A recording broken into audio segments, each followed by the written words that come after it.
Warm greetings to everyone. I, Roli Vadva, Assistant Professor and Convener of the conference, welcome you all to the Valedictory ceremony of the Global Strategic Management Conference, GSMC 2020, organized by the Management School of Delhi Metropolitan Education. The last 7 days of the conference have been quite interesting and insightful for all of us.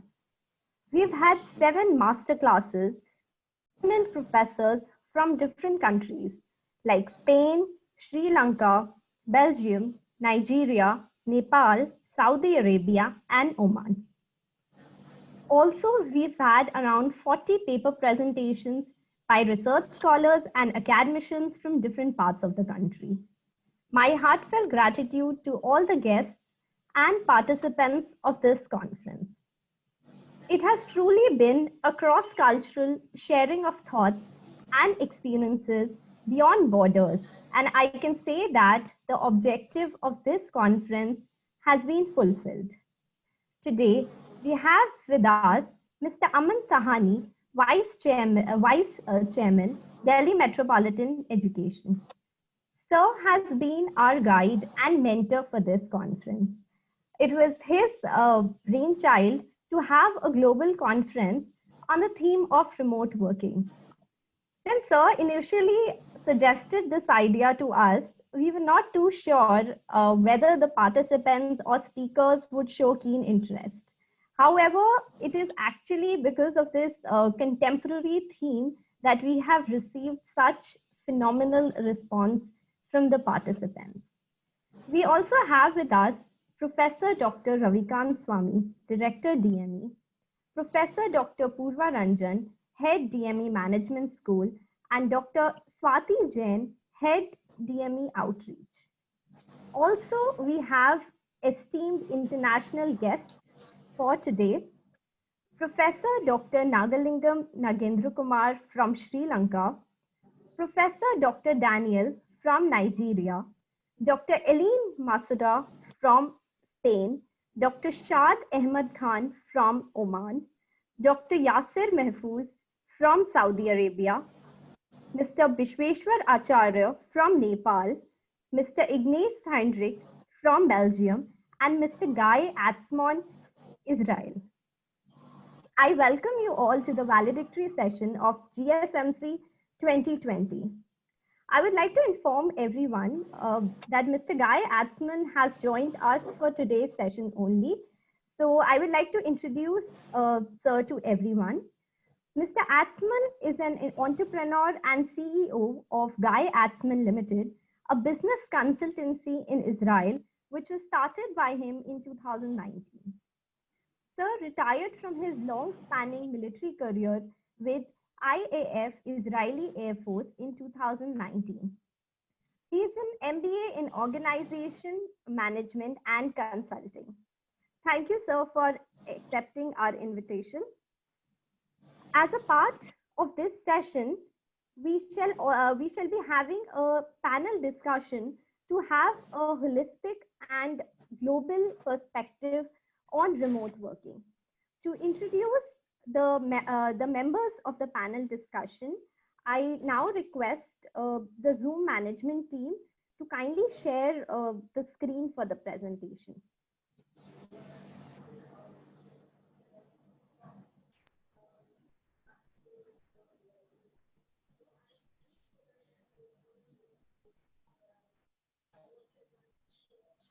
The theme for the panel discussion is cross-cultural views on remote working.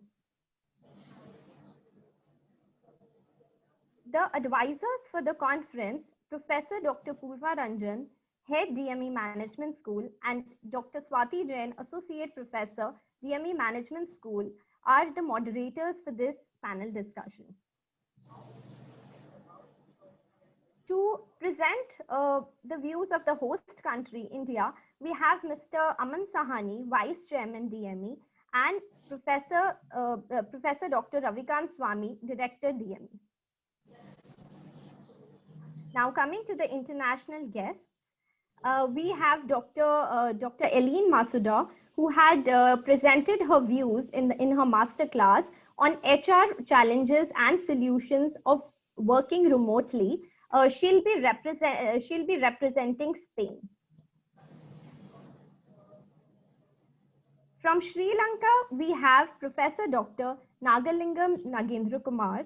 Sir had conducted a masterclass on importance of IT in remote working.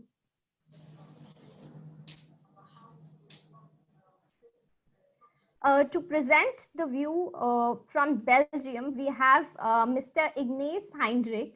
Sir had given a masterclass on the financial aspects of working remotely.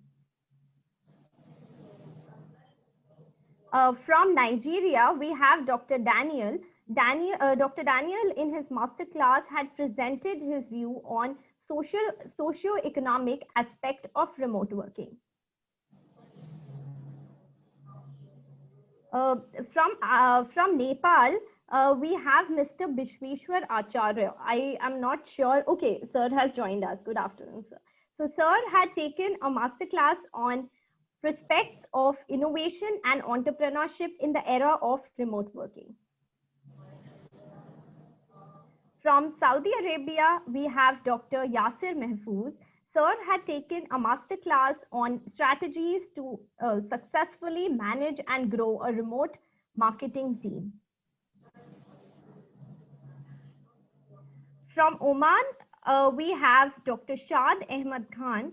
Sir had conducted a masterclass on environment and sustainability aspects of remote working.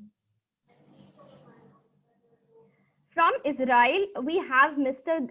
Guy Atzmon. Sir has joined us today only, and he'll be presenting his views on remote working scenario in Israel. Thank you, the Zoom management team. I would now request Dr. Purva Ranjan ma'am and Dr. Swati Jain ma'am to moderate the panel discussion.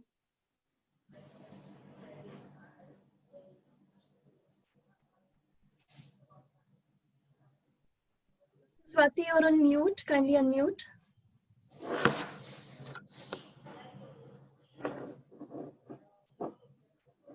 Is it okay? Yeah, it is fine. I think it was okay. On behalf of the Metropolitan and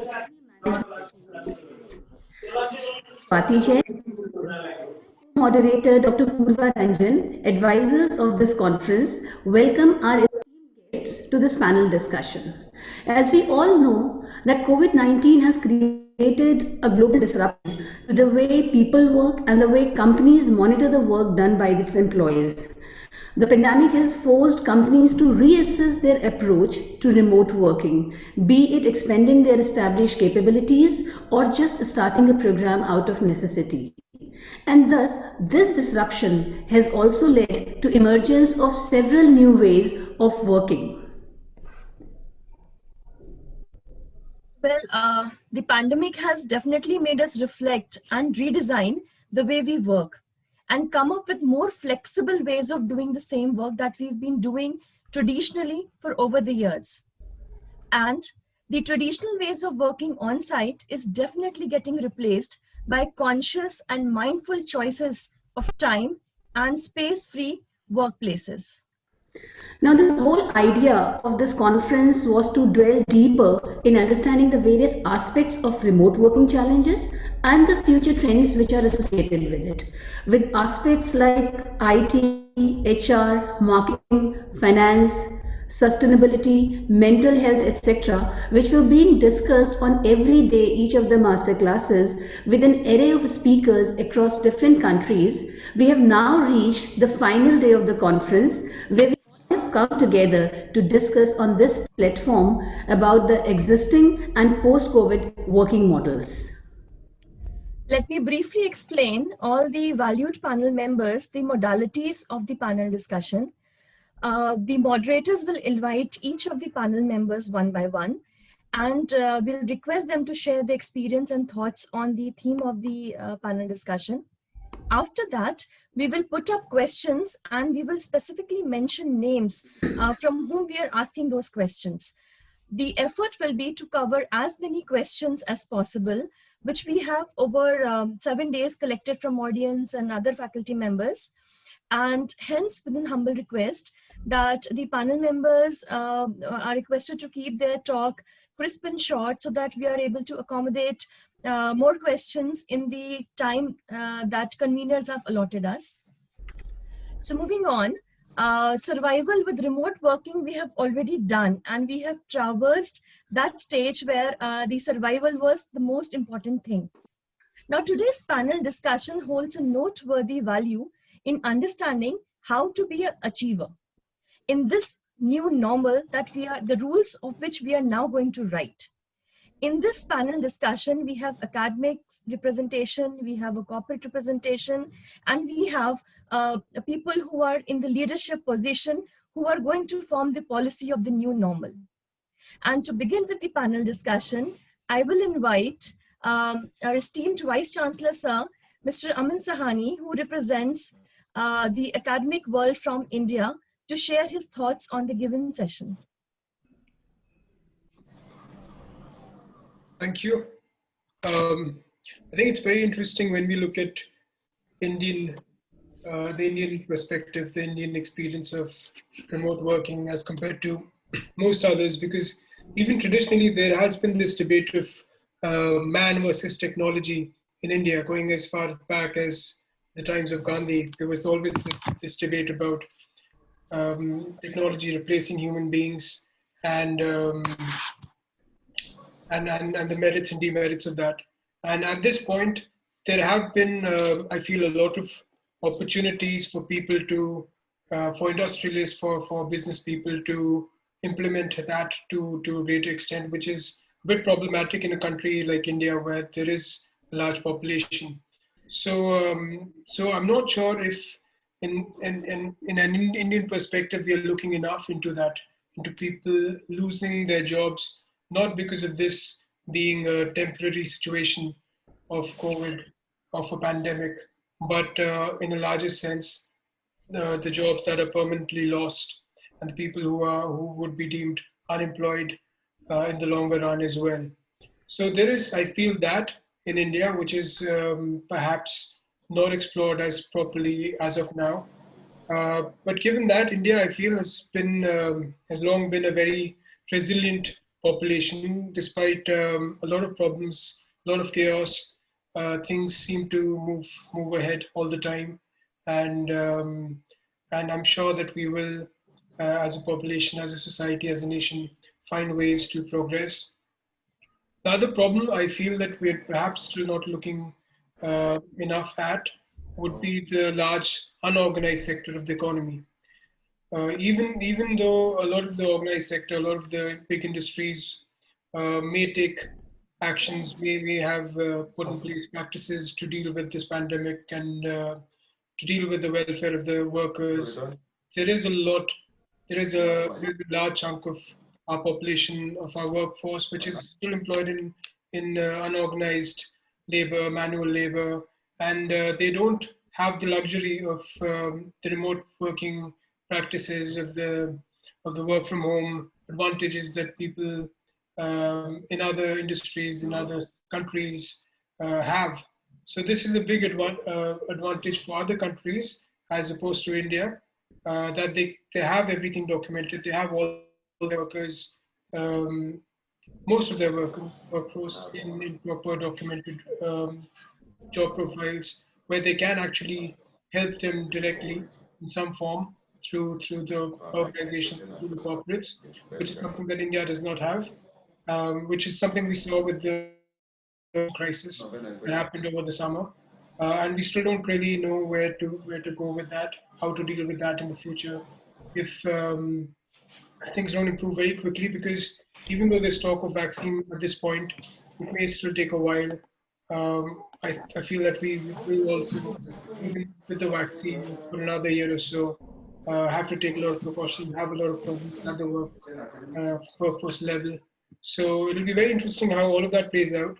And India, with the large population, with the varied um, positions in which people work in the workforce, with the large unorganized sector, will have to be extra careful and extra protective of its people in the times to come.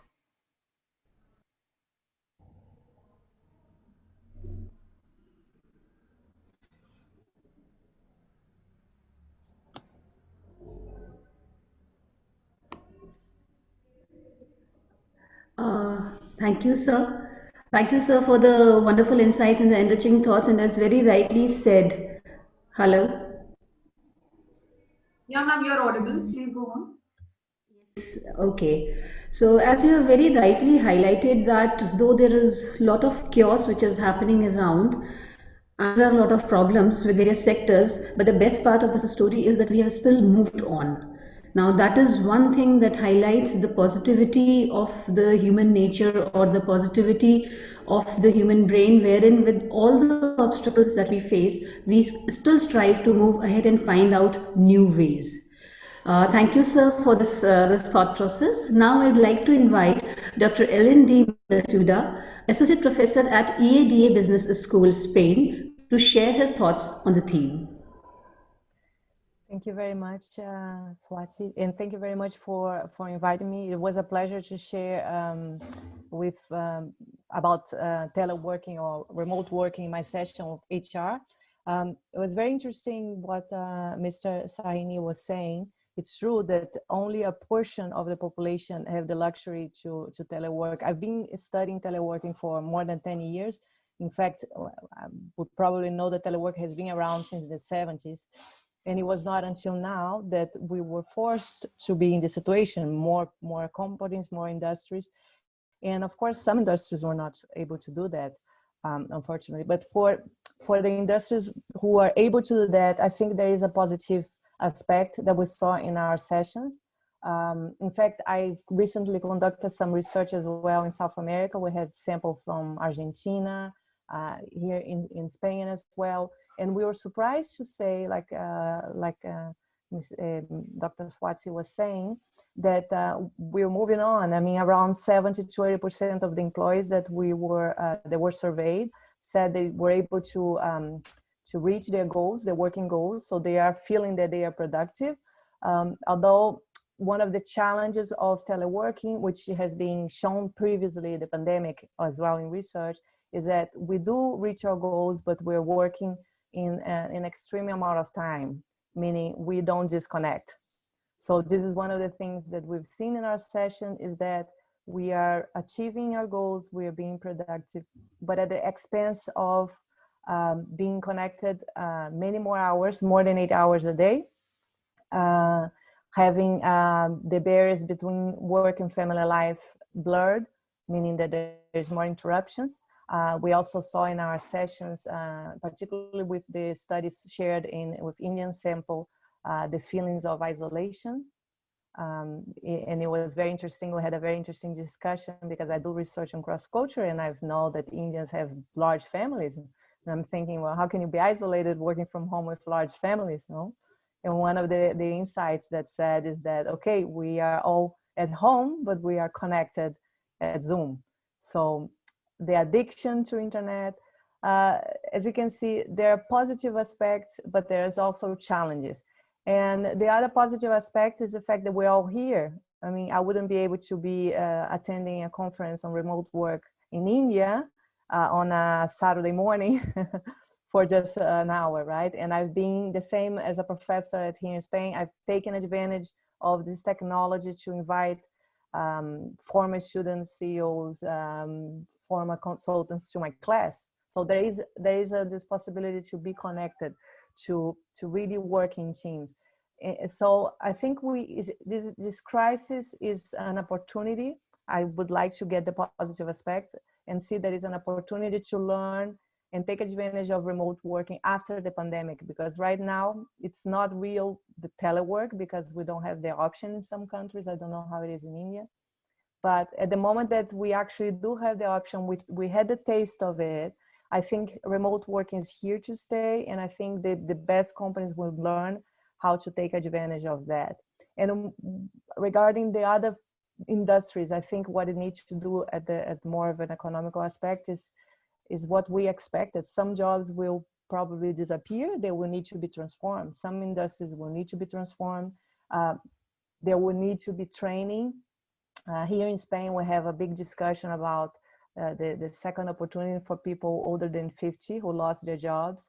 I think depending on the country, having the support to train these people to new types of jobs that will foment the economy. It might be all ideally, but I think that's something that we can see. I would like to take the positive aspect. I've been teleworking or doing remote work for 11 years, first at IBM, then a consulting, then as an academic. I enjoy it very much. I'm happy that we have this opportunity. And I think if we can take advantage of it, we can transform this crisis in something positive.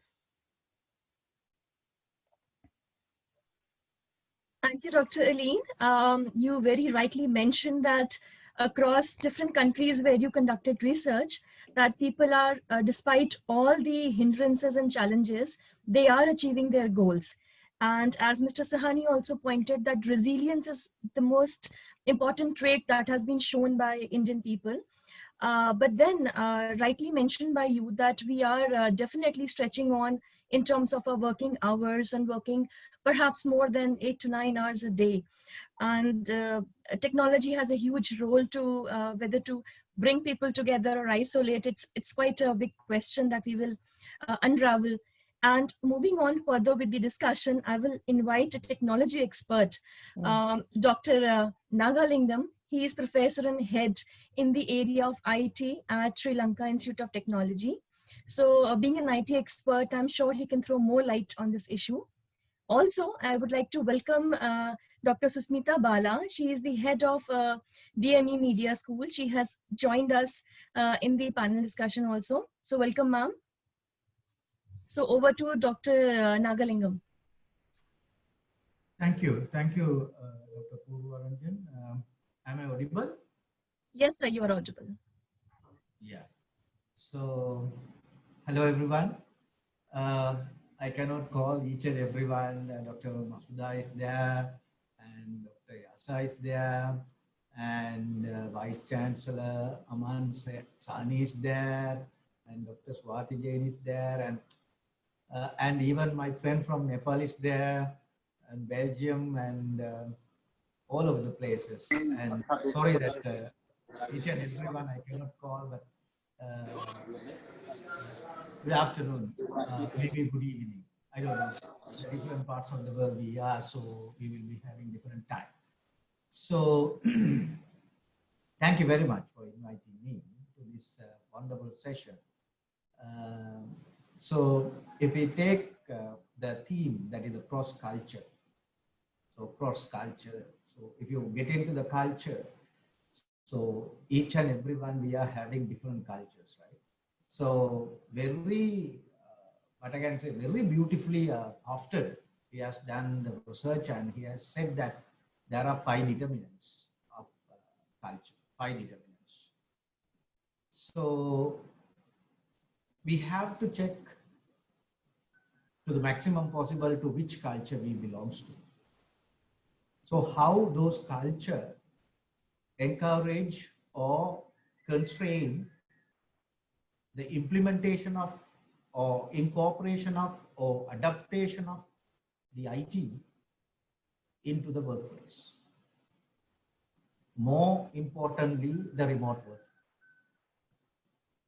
So remote working, so as far as these young children are concerned, they are the innovators of the remote working. So when they get into love affairs, right, simply by having very basic technology, they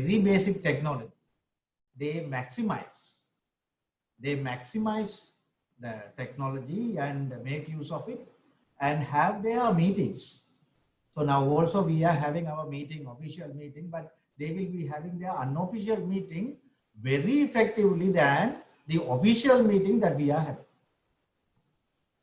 So they will be passing the messages very accurately. So messages are very clearly transferred. So in the official meetings, most of the time, sometimes we miss the theme, right? Right? But those young children, they will not miss anything. So very clearly they will do 1 point. So the remote working is already there. Second point, as far as the India is concerned, the Mahabharatam and all these stories are there.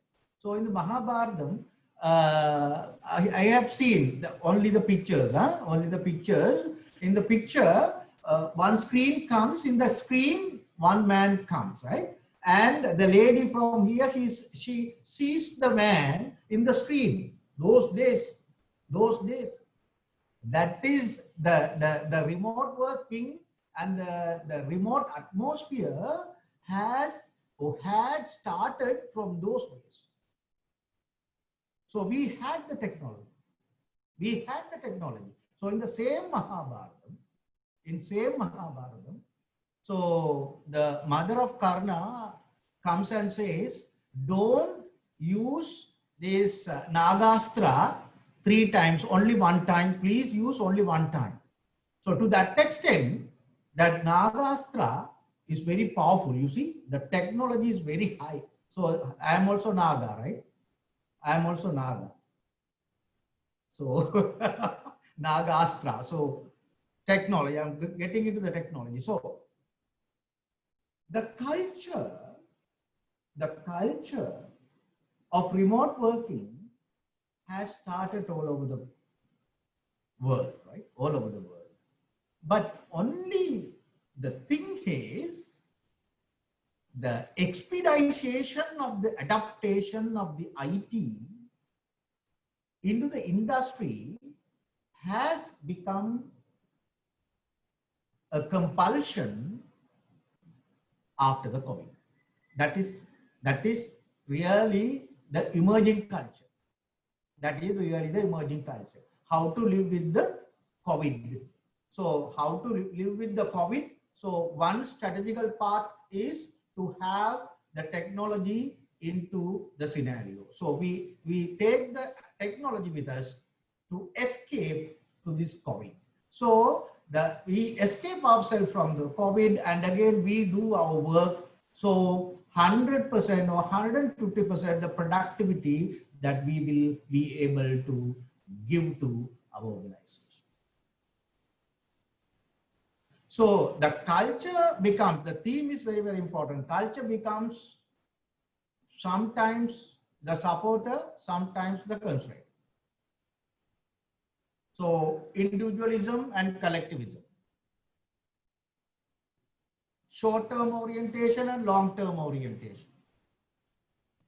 Masculinity and the femininity. So to what culture we belongs to, whether these cultures, they support or constrain. So as far as the South Asian cultures are concerned, most of the parents, they do not like to have this type of IT embedded in the life of their children. So culture, I don't know. So willingly or unwillingly, now the world must go behind the IT. So no one can say that I cannot, my culture does not support. No. So if Hosted get into another study for the cultural study, I am very sure that Hofstede will come out with another determinant based on the COVID. Based on the COVID, those 6 determinant will come in based on the COVID and the IT incorporation to the workplace, remote work. Okay, thank you. Thank you very much, sir. This has been very rightly unfolded by you that remote working has existed since ages. It has been there for a very long duration, ever since we have, it is great to see you mention Mahabharata and other Indian, books, medieval books. And as very rightly said, that it is only that we are reinventing this process and we are expediting this process. This has been done by the pandemic, and how quickly we adapt to it will highlight or will take us to the future course of action. And yes, the culture, whether it is the country culture or in the terms of organizations, the organization culture, these have a huge impact on this change or transformation that is happening. So thank you very much once again, sir. Now to continue with this discussion, I would like to call upon Dr. Yasser Mahfouz, who is Associate Professor at King Saud University, Saudi Arabia, to express his thoughts on the theme. Thanks, Dr. Ranjan. Thanks for having me here. Uh, and all thanks to other members of the organizing committee also. Uh, Talking about how remote work has been affected by current scenario or the current crisis which is going on. Just now, Professor Nagendra Kumar talked about culture, and but I would say that although like across the globe we experience different cultures, but the effect of what's happening around us is kind of uniform. So it's not that across cultures things are happening in a different way. It might be like how we are experiencing or how we are handling the situation, but overall there are a lot of similarities in what's happening to all of us. So as is said, no, we are in this together. So it's not that something in India is different from what we are experiencing over here. Mr. Sahani mentioned the chaotic situation which is in India, and it might be because of any reason, but that's happening across the globe. So it's not only about India, even the developed countries. If we talk about West, we go towards US, we talk about European countries, especially like UK, what happened in Italy, Spain also. The situation at a point of time was very difficult. So culture might be there, but what we need to keep in mind is that in order to help to address the situation, we need to have a lot of similarities in our approach. uh, for me, I would say there has to be a lot of optimism in us if we want to do so. So from the higher authorities, whether we talk with respect to the government or the ministries of health who are handling this situation, coming out with policies, that's fine. But at a grassroots level, when we talk about us as individuals, as family units, we have to see that we have to be positive in how to do so. Dr. Eileen, because she had a lot of experience in remote work, in teleworking, she talked about like, and it's true also that telework had been there for a very long period of time. So it's not a new phenomenon. It was there. It's just because of the current crisis, which acted as a catalyst, that things got expedited. And now everywhere we see like people are teleworking or remote working. Uh, my opinion, my view is that in coming times, or when we talk about future, it's more like a hybrid situation. We cannot talk about a situation where it's like 100% remote, although a lot depends on the type of activity also, like what type of industry you are in. So if you are in IT sector, there is a big possibility that you can work remotely for all your tasks or your jobs. Many big companies like Twitter, Facebook, Google, they already announced that things will be going remote. We also cannot say that things will be fully offline, right? Talking about Saudi Arabia, I mentioned it at the time of my discussion 2 days back also during the master class, that we need to go for a quick adaptation of business models. Now, this has to be uniform across all cultures, across all regions, countries. When the market or industries were disrupted, companies have to come out with strategies to quickly adapt to the new situation. As individuals, we also have to adapt very fast to new tools which are provided to us. Like Zoom is one example. When this thing happened and all of a sudden many of us shifted to Zoom became like a normal word in vocabulary, right? So we have Zoom, Microsoft Teams, Google Duo, and so on. So quick adaptation, business side, quick adaptation on individual side, that also has to be there, right? So overall, my point over here is that we have to take it as a collective effort. We have to be optimistic about the future. Things are getting normalized in most of the regions, although in many places there is a second wave. We also hear about third wave which has come up in many of the countries. Many European countries they have gone into a lockdown again. But overall, at some point, we know it would ease out. Things will get better and better. Vaccines will come and life will be normal as it was before, right? So it won't be fully remote. It won't be fully offline, but according to what type of task, what type of jobs we are in, we will be getting an option, like an hybrid option, whether we want to have a mix or so on, right? So optimism is the key. Life goes on, and we have to move on, we have to work, we have to give results, right? So that's my take on it. Thank you, Dr. Yasir. So pandemic has strangely brought us together. Despite all the cultural differences and social setups we have, and who would have thought that this strange phenomena will make us think collectively and fight the pandemic together.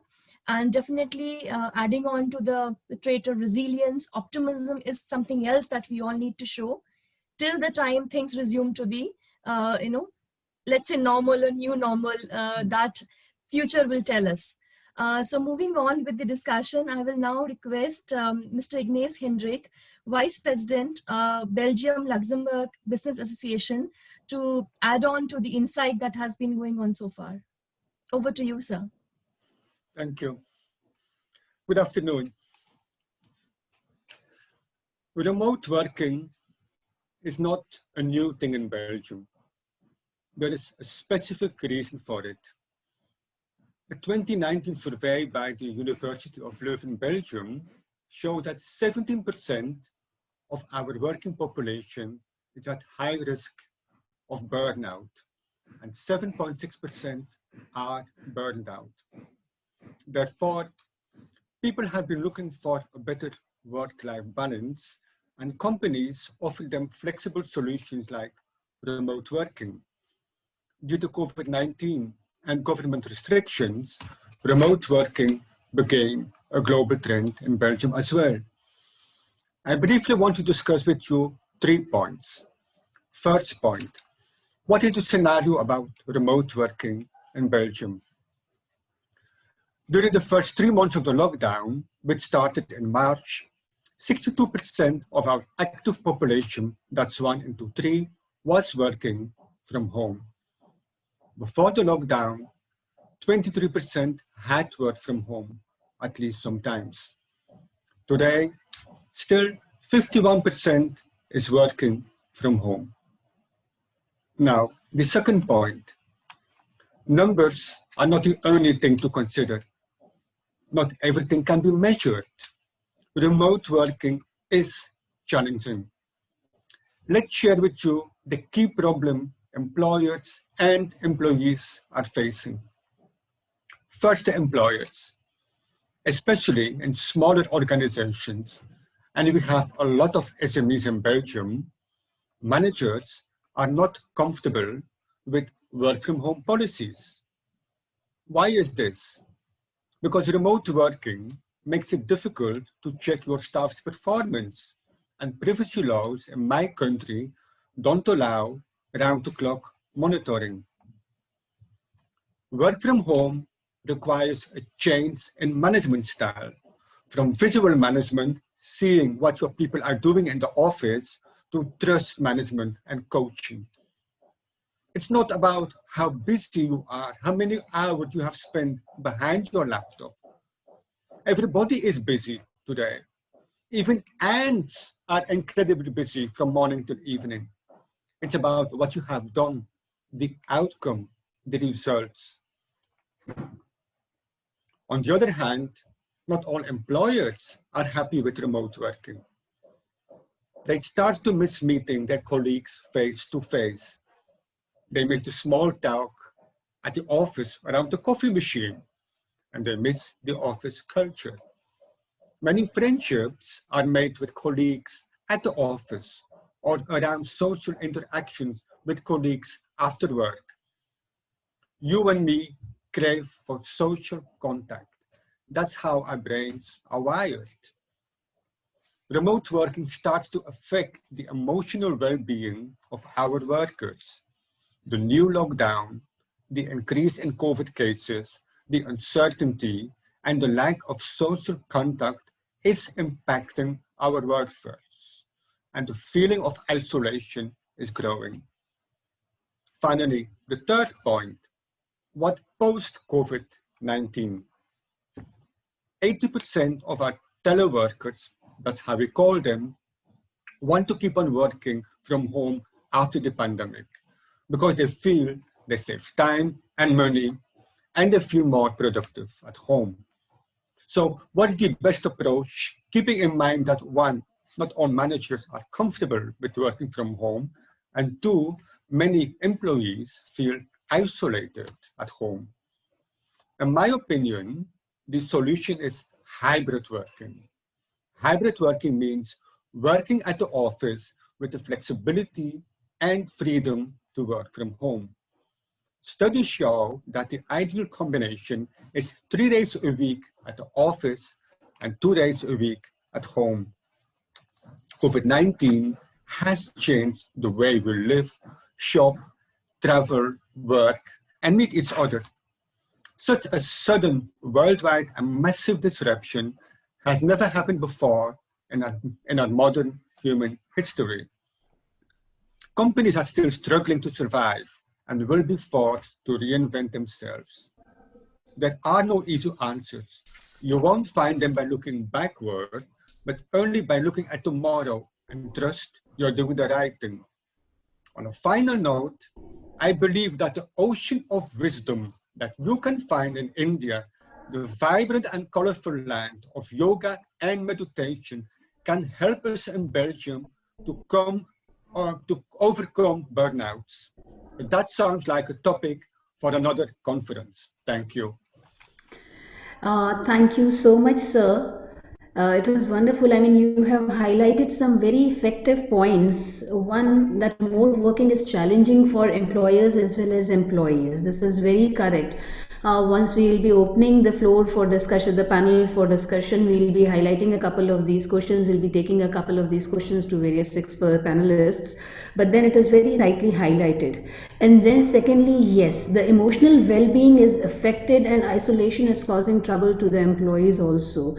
This is one syndrome which has been observed globally, where people are, moving towards depression, or other such issues are cropping up with the people who are continuously confined to their houses. It is, an organization is not just a place of work. It is a culture of colleagues. It's a culture of compatibility and companionship that is also there in every organization, which affects the mental health or mental well-being of a person. And yes, very true, the hybrid working model needs to be re-emphasized, or it needs to be reworked, so that we can have better working organizations, more productive organizations. Thank you so much, sir, for those very specific points that you took up. Now I would like to invite Professor Daniel, who is who's professor and chairperson at Department of Intelligence and Security Studies, Novena University, Nigeria, to share his views on the theme.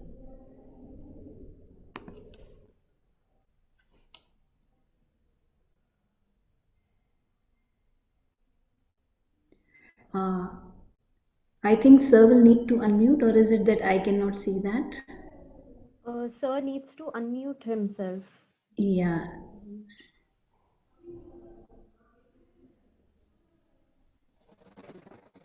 Yeah, he has unmuted himself. Greetings. So, greetings to all of them, and I would like to, on behalf of myself, thank God for this program for this auspicious moment on the 8th day and the valedictory session of the conference.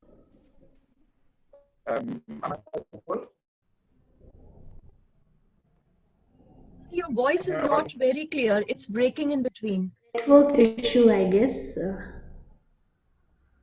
Perhaps if you can switch off the video, then the voice quality will become better. If you can try that.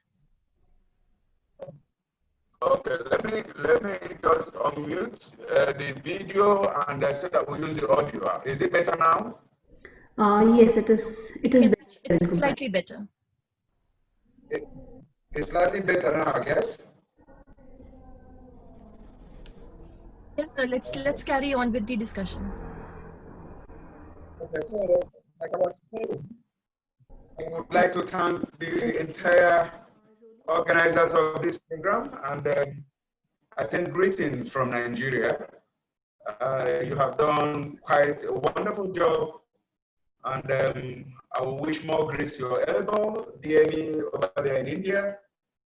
And I also want to thank all the guest lecturers from different countries.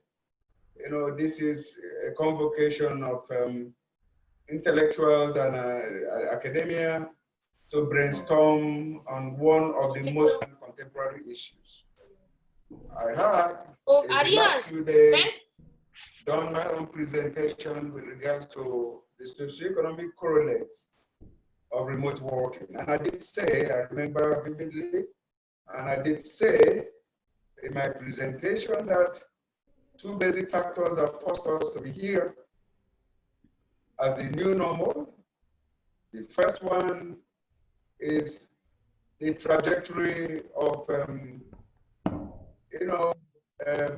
development in capitalism, and the second one is the effect of COVID-19.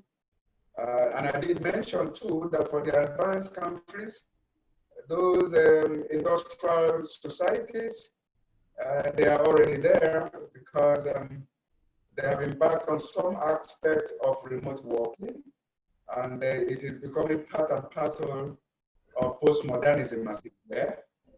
But for the third world countries, we are trying to jumpstart into remote working because of the imperative of COVID-19.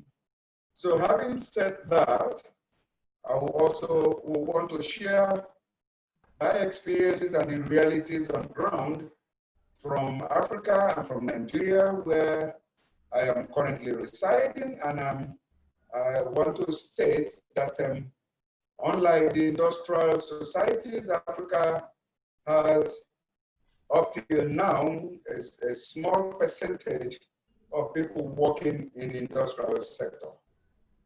Even though one must say that whether we like it or not, we are part and parcel of the globalization drive, because nobody can stop that wheel of change. But I need to say that because we are gradually joining, we are not there yet, some of the tools of remote working, the advances in information communication technology that have made remote working very smooth in the advanced countries of the world, and some other countries that are still developing but have made some reasonable impact, like India, are not really very, are not working very well in Nigeria. And it is not far-fetched. I have been trying to present what I'm saying to this audience very well, and I will be having problems, apparently because of the level of development of information technology in Nigeria.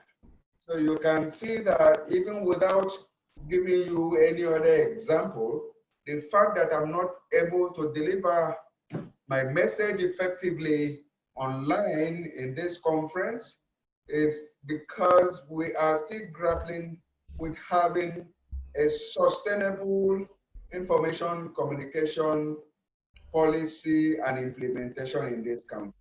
So we are still battling with it. The same thing happens to other African countries, especially south of the Sahara, except the Republic of South Africa. What am I trying to say? Sure, remote working has come to stay. It is the new normal. We have to rest with it. It is part and parcel of us. This may not be the last global pandemic. Other pandemics may come. Other natural disasters may also come that will force us to stay at home and work if we must sustain our economy. But the point I'm trying to make here is that, and that is, a call to our government, the policymakers in the developing countries in Africa and in Nigeria, to try as much as possible to ensure that all the needed technical support and foundation to actually consolidate remote working in this part of the world is encouraged, is promoted, and it is sustained. That way, Africa and Nigeria, and indeed other developing countries across the world, will be able to perfectly key into the reality of modern day society. We will not be left out in the globalization wind, and together we'll be part and parcel of the global economy on a near equal basis. Thank you for this little contribution. Thank you, Professor Daniel. Since technology is the backbone of the entire system of remote working as well as global connectivity, so definitely a huge question arises that technology has bridged the gap or widened the gap further between the haves and the have-nots. Similar challenges we have faced in the rural belts of India as well, where due to lack of technological setup or basic connectivity, students were unable to attend the classes which the schools and other setups were conducting. So yes, it's a huge question, and we will take up this question definitely with some of the technology experts who are in the panel today. Moving on, I now invite Dr. Shad Ahmed Khan from University of Bahraini, Oman, to share his thoughts on the entire theme of the conference. Over to you, Dr. Shad. Good afternoon, one and all present here. It was really, I learned many things today about the various things which is happening across the globe. I must endorse that whatever most of the people have presented here, almost a similar thing is happening in Oman as well. Somewhere I feel that there is a contradiction that we all have to understand.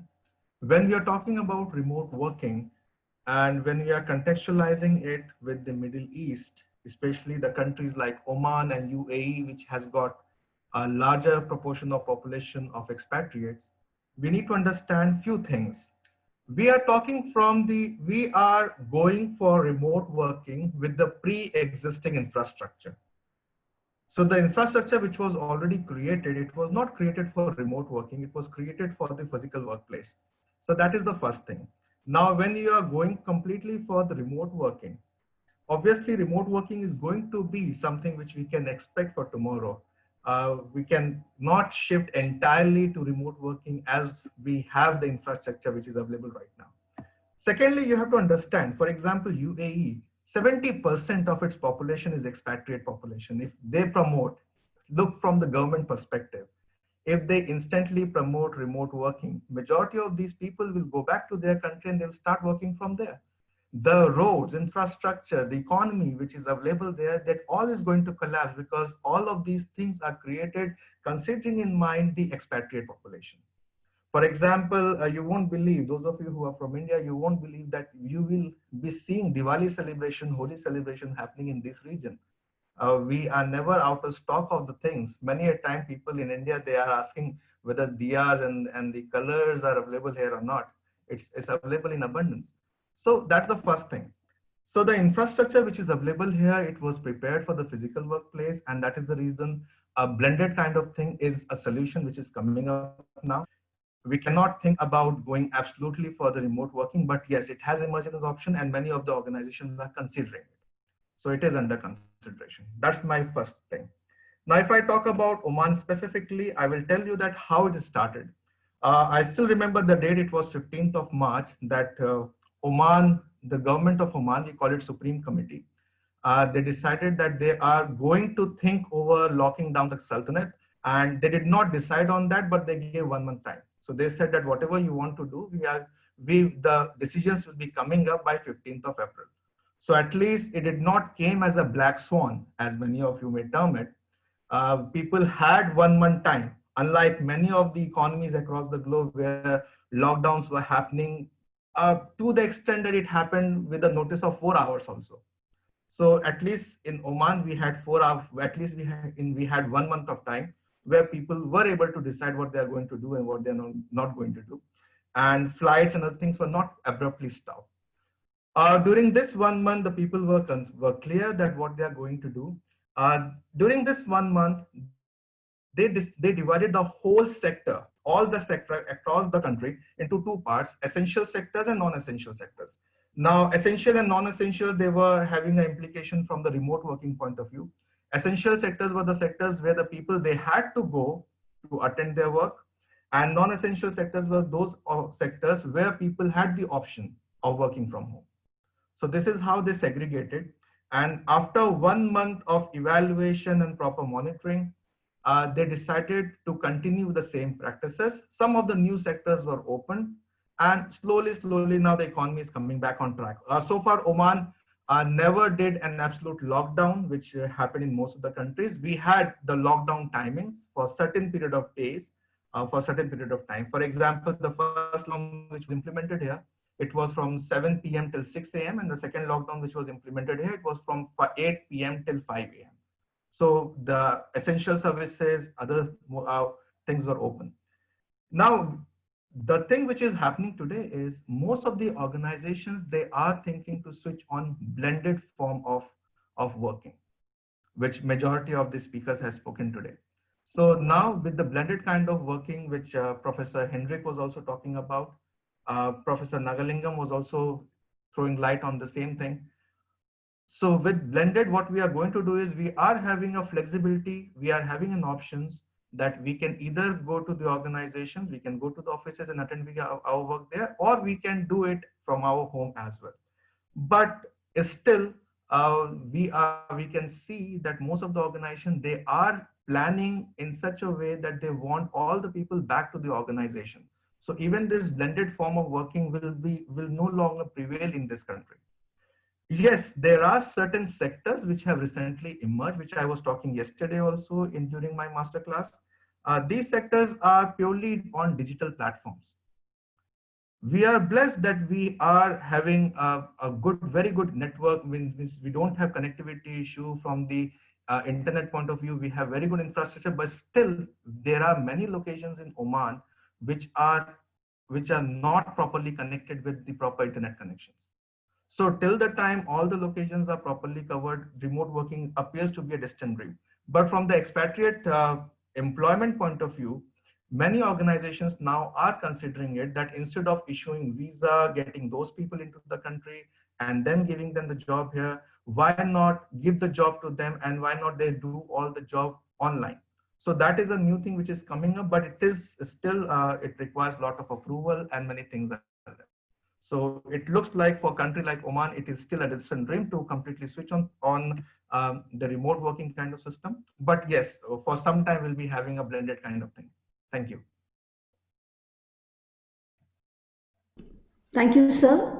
You have very rightly highlighted, and I guess it is correct for all the countries that most of the people, it will be very difficult to suddenly move to a completely remote working setup. It will be a blended working setup only, which we will be working, because every country has its own essential and non-essential sectors where you need people and where people can be spared from office hours or office working. And then this is also true that there is an infrastructure that has been developed over a period of time which is meant for office working, or it was not meant for remote working.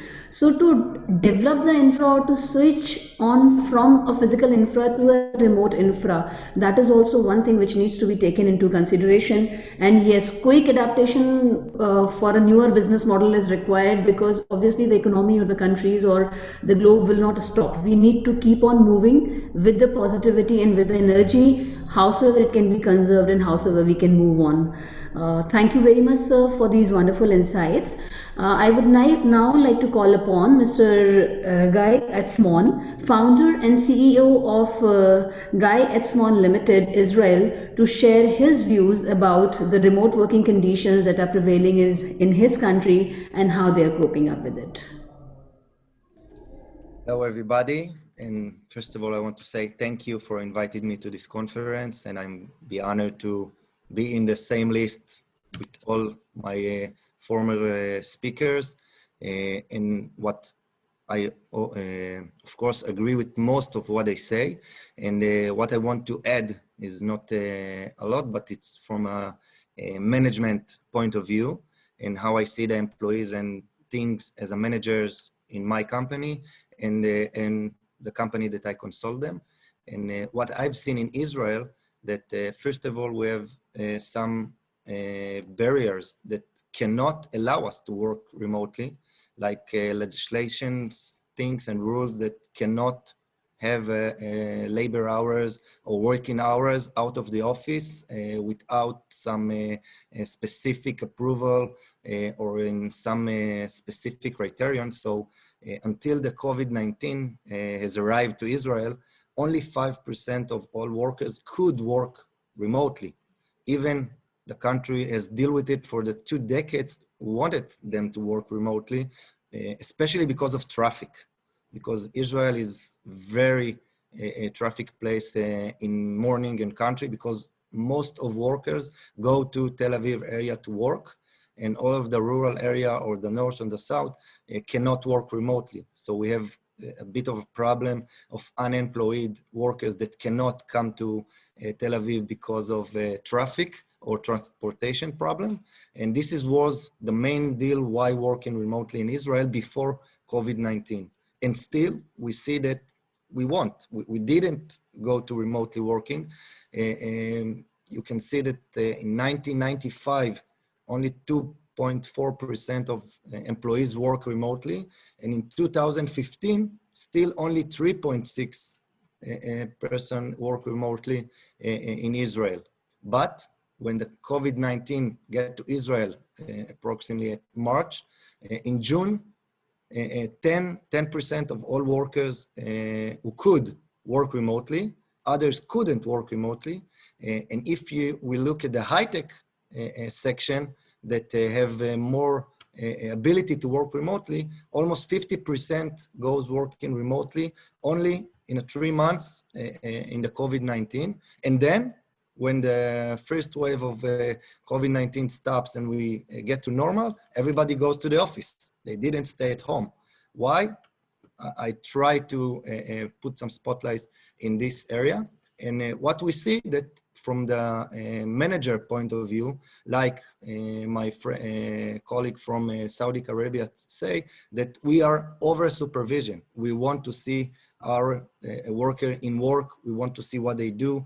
We want to have the ability to tell them what to do. And when they are at home, we can't always manage them. And this is one problem, that we don't have procedures and some working rules, how to manage and how to deal with workers that work around the globes or around the country, and not working in a team in the same place that you can call everybody and talk to them. This is one problem in the office. The other problem that we are as employees, most of the organizational culture in Israel, we always say that discussions or debate or formal meetings are only the appropriation for business, because all business gets in the coffee table or in the hallway after the meeting, because there all the business get done. When we see the person informally, we talk to him in the hallway or in the coffee, near the coffee machines or stuff like this, but not in the meeting, because in the meeting we only get the ideas, we get the data, but we close the business after the meetings. And the third things in Israel that are very problematic is employees doesn't have the skill to work remotely. I'm talking about digital skills like knowing the Zoom or knowing a Trello or a Miro or other Google Teams or Google Sheets or all kind of digital things, because they never need to use them. They always get in the office, they have everything on their computer, and now they have to learn a lot of skill, and even they are very good in what they do, they can't do it from home because they don't know all the digital area. And the second thing is soft skill, like how to manage yourself, because you have the boss. When you have question, he tell you what to do. And now you have to be at home. You have to choose your priority. You have to plan your job. You have to think how you get a job done. And it's very difficult to some employees to deal with it. So they prefer to go to the office. This is some of the barriers we have in Israel. Other things, if I can summarize this in when I prepared to this conference, what I've seen that you have to take a very attention to 5 things or issues in to get working remotely effectively. First of all, it's the job characteristics, what the jobs have to be done. Not every job you can do remotely. Some jobs you have to come to the office. So you have to think about the jobs or change procedure so the jobs can be doing remotely. And of course, you have to give the infrastructure to do it remotely. You can have some, I don't know, digital or IT technology or infrastructure in work to have the employee access to everything he need. You can't do if you didn't have anything on digital or IT or on the cloud. So employees have to come to the office, printing, take work to home, and it's very difficult. The second thing is the employer properties. And if the employer can't give his employees to work remotely, it will be a problem in culture and infrastructure. And the most things here is trust. You have to trust your employee so they work remotely, so we don't interfere with their work every day or bugging them when they're working. And third things is the employees' properties, like we said before. You have to choose your employee and train them how to work remotely. You have to give them a lot of training how to do the job remotely. Two things there are mostly told before, so I term briefly, is the execution time, when the work can be done. If you work with team, you have to engage with your colleagues or team, and you have to do it on time. Some things have to be done in specific time, and some work can be done whatever you want, so you can deal it with yourself. And of course, the place of work, where it can be done, and the former speaker talked about it, and it can be done from your home, but you have to have all infrastructure and can do it from there. You can do it at the place of work, and you can do it otherwise, because we have today, and I think that will be a very increasing area today, it's business centers like WeWork. That's for everybody, but you can build, and I see here in Israel, a lot of organization built small business centers in all of the country. So their employees that come from the north or from the south doesn't have to go to Tel Aviv or other ways, can go somewhere near their house and work from there. And what is my conclusion from all these things is that COVID-19 pushed us to work remotely faster than we figured, but it can be our opportunity to change the new career world for the better. The government, business organization, and we as employees can gain profits and value from working remotely if we will give some thought and implement it right and in balance, like all the former speakers said. I think you can work always remotely, and after COVID-19, we wouldn't want to go to work at the office 5 days. So we have to figure a hybrid way to do it. It can be done like Dr. Hendricks from Belgium said, 3 days from home and 2 days from office, but it can be done a couple of hours every day from the office and couple of hours from home. And it's good for like who needs to get his kids from schools or stuff, and he can go firstly. And also for people who work far away from home and can do a lot of better for the work-life balance. So thank you. That's all I can add to the discussion. Thank you so much, sir, for adding the supervisory and managerial insight to the whole situation. Because as you mentioned that not just the availability of technology, but the setup at home really matters a lot, which I personally also struggled with things that were easily available at my cabin or office place. Arranging the similar setup at my home was a bit difficult till the entire setup was finally arranged. Because most of us were forced into remote working without the right kind of planning, and we didn't get the time to plan. So perhaps the new wave of remote working will be more of a planned wave where the attitude and the skill set and the infrastructure will already be in place, and then better performance can be there from the remote workers. Fortunately, I had an experience of almost 4 years of working 4 days a week, and it really does bring a lot of work-life balance and reduces the burnout, and it does bring a lot of good performance in turn, because you're able to balance both the worlds in the right way. So perhaps more of these policies and blended working we might expect coming in future for hybrid workforce.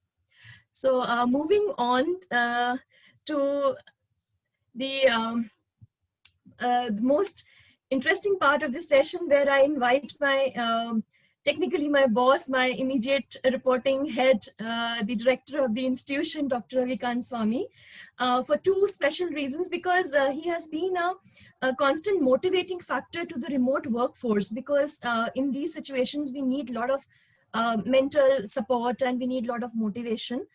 And he's been a supervisor of remote workforce in these times, and now he's handling a hybrid workforce. So his insight to the entire situation will definitely add to the spectrum of the discussion. Over to you, sir. Okay. Am I audible? Yes, sir. Okay. So, being the 10th speaker on the panel, my situation is that, like the last wife of Henry VIII, who knew more or less what to do, but did not know how to do it differently. But anyway, well, the situation in India is quite different when I compare it with the speakers in today's panel, because in India, the population scenario is quite different, with Bihar having population equal to Japan, Saudi Arabia having a population like Punjab, and Spain like Haryana, so on and so forth. Well, I would like to understand the Indian scenario like this, that the best way to understand remote working or virtual working or working from anywhere is that we play on our strengths. Now, how do we understand the Indian scenario? We can divide the Indian scenario into three parts, like the three sectors which are contributing to India's GDP: the agriculture, the manufacturing, and the services sector. And these days we have a fourth sector which we call the quaternary sector also, the knowledge sector. Now, 15% of India's GDP is contributed by the agriculture sector. As far as remote working is concerned, no question of remote working in the agriculture sector. Okay, so forget about 15% of India's economy. Next 30% is the manufacturing sector. And again, I must say that in manufacturing sector, remote working is quite difficult. But now comes the important thing, that India has got 55% of its GDP being contributed by the services sector. And here lies the scope. So let us play on our strengths, which means that India has got a strength in the sense that 55% of its GDP is contributed by the services sector. And mind it, this is an area in which we are ahead of China. In China, we find that because China, we call it the factory of the world. So India is unlike China, where we are not the factory of the world, we are not the manufacturing hub of the world, we are the services sector outsourcing hub of the world. So in India, 55% of the economy is contributed by the services sector.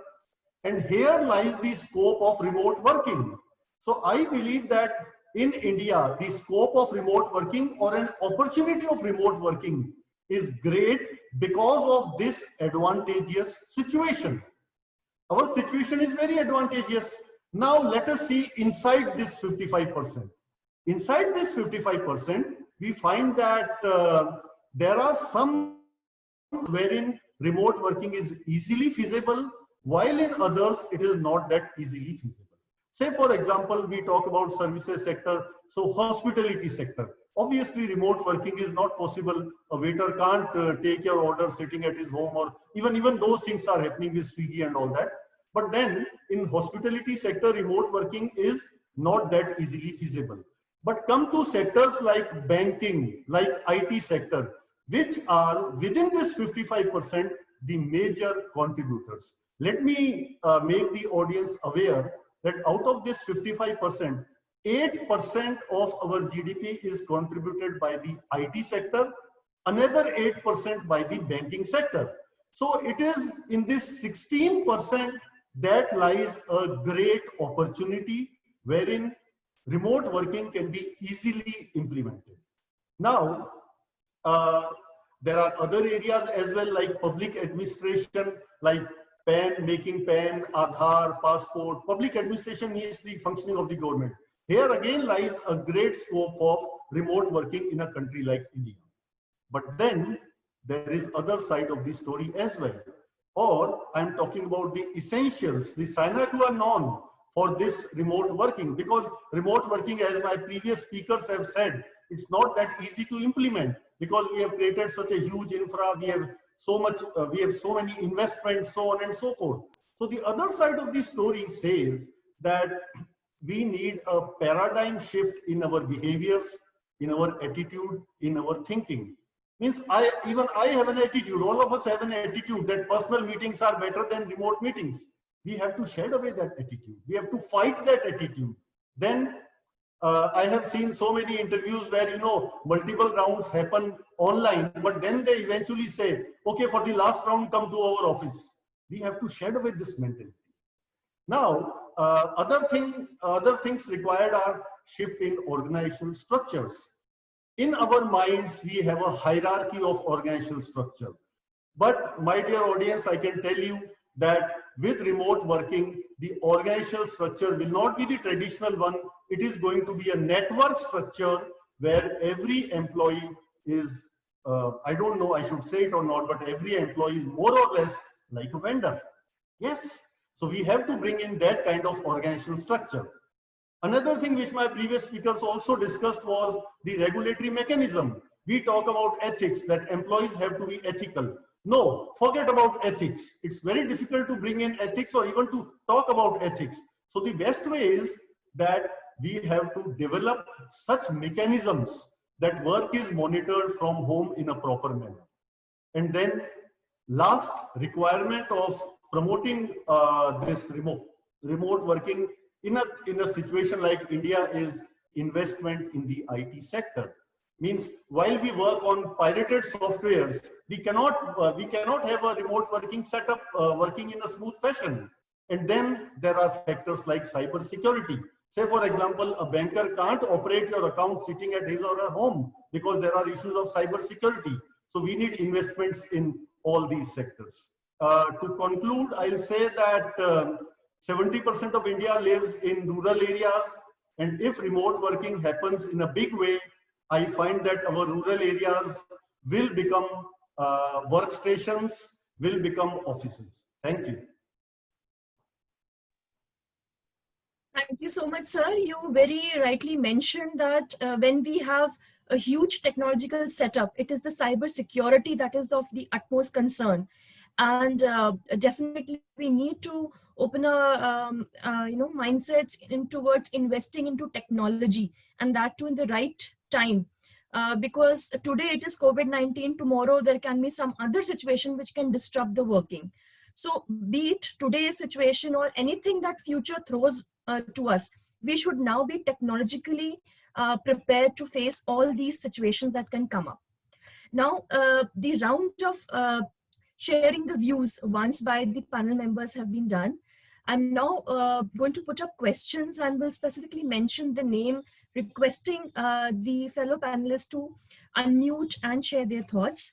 So my first question is, and the question I would be requesting the members, Dr. Shad, Mr. Sahani and Mr. Ignace to address this particular question. The question is, once the vaccination is done, what do you think is going to be the future of remote working?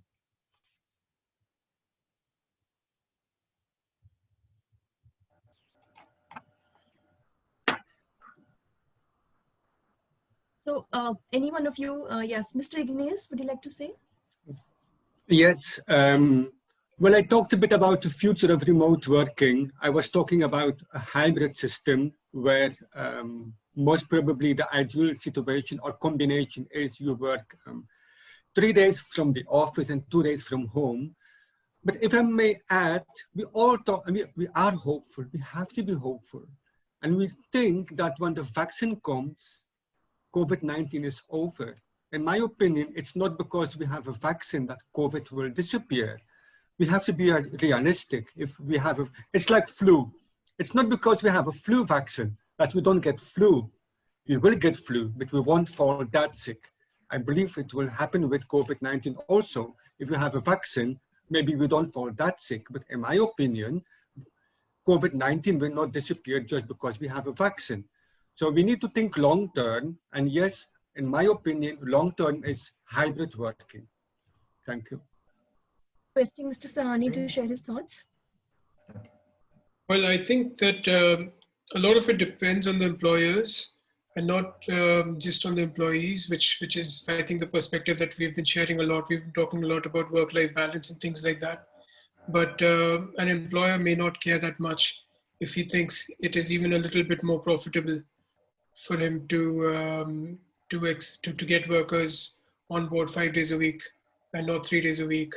At the end of the day, I don't think large corporates, unless proven to them that it is more profitable to them to take everything into consideration, would be so so quick to give benefits. And right now, it is quite well, all very well to say that there will be a lot of sweeping changes, but then it is something I believe that will develop over time, and we'll have to view over time. I do believe, as far as I understand, I think experts in IT would be able to talk about this much better, that even in the cases where work from home has been going on for a long time, it does kind of affect the sort of payment structures and the sort of contracts that people have with the workers. So it also has that that financial side to it, that it is something that is a win-win situation. So if people at work are able to strike that deal, if it is possible for employers to do that, if it is something that is convenient, if it is something that is good for the employees as well, then I'm sure wherever it's possible to get that balance right, wherever it's possible to get that balance, I'm sure things will continue in that fashion even after a decline in COVID. But wherever not, then I think people could return to the old ways very quickly. So we'll have to wait and see, I think. Thank you, sir. So it's more like a evolving situation, and there's a lot to think and decide before new policy can be formed. So moving on to Dr. Shad, would you please also share your views? I have a very strong feeling. I personally feel that the remote working concept, it has now come on the surface. Earlier, many people who never conceived about this idea, even the people who were having the traditional organizations, now even this idea has clicked, and we have a living example, Ravikant Swamiji, who was talking about his own story. Now, for the new organization, let us see what remote working is going to offer. It doesn't matter whether vaccine is going to come or not. Number one, you are going for decongestion. The cities are going to get decongested. Number two, less amount of investment in the infrastructure, which is going to have an implication on your break-even points, because break-even point depends on your fixed assets. Number three, you are offering to the employees the flexible working hours. The people who were so far known as freelancers, they can get regulated by these kind of jobs. Further, you are also trying to establish a kind of system where people do not have to leave their hometowns and their places, and they can have a kind of workstation or satellite offices in their own areas. So if you see from all these perspectives, because there is something called cost to company, and when you go for the big size corporates, they even calculate the amount of money they have spent on electricity, on the employee offices, the telephone, the internet, etc. So you are really going for a kind of disinvestment by this kind of method. And I believe that the newer organizations which are coming up, they will definitely look into this as an option for the organization which are already existing. As Mr. Aman Sahni was saying, the organization who have already invested and they are having a pre-existing system, For them, it may take time, but for the newer organizations who are starting up, the entrepreneurs, this is coming up a good system where they can start with the minimal amount of money and a good investment can be made and they can start a new organization with the remote kind of working system. And it's all going to be a kind of network. You don't need the employees physically at your place. And you have to understand, when an employer is giving employment, he is undertaking a lot of responsibility. The employer is undertaking the responsibility of health, he is undertaking the responsibility of at times education. And if you are going for remote kind of working, then many of these responsibilities which the employers were taking earlier is going to get waived off. You are not responsible. For example, an accident happens for an employee who was remotely connected with me, the employer is least bothered for that. So from so many perspective, I feel that already this idea has been clicked, and the future entrepreneurs and the new corporates which are coming up, they will definitely consider this as a potential option. So that will be my take on this. Thank you, esteemed speakers. The next question that I would like to ask in this panel is that as we are discussing a lot about the mental health implications or the mental well-being or the mental impacts that this COVID situation has casted on the people or the employees. So, remote working has put up these challenges to us and we need to deal with them. So how do you suggest to deal with this kind of mental well-being issues in various sectors? And for this question, I'll request Dr. Yasser, Dr. Elaine, and Mr. Etzman to kindly respond. We'll be taking up first with Dr. Yasser. Fine, this is more like an HR issue. I like to share my thoughts about it. See, we know it very well, and research has shown, proved it time and time again, that there are issues related to mental well-being. But what I personally feel that the solution lies in it's a joint effort. So the organizations have to come out with policies how they can help their workforce in coming out with this. So there are so many examples I mentioned in my masterclass also, like the example of Starbucks. So in US, they have come out with such policies supporting their workforce. Microsoft in India, what they are doing, and we are hearing a lot of such examples coming out. So one thing for sure is that the organizations have to take a good step because it's their employees and they have to protect them. So this is one thing. They have to come out, they have to gain the confidence of their workforce, they have to talk them openly.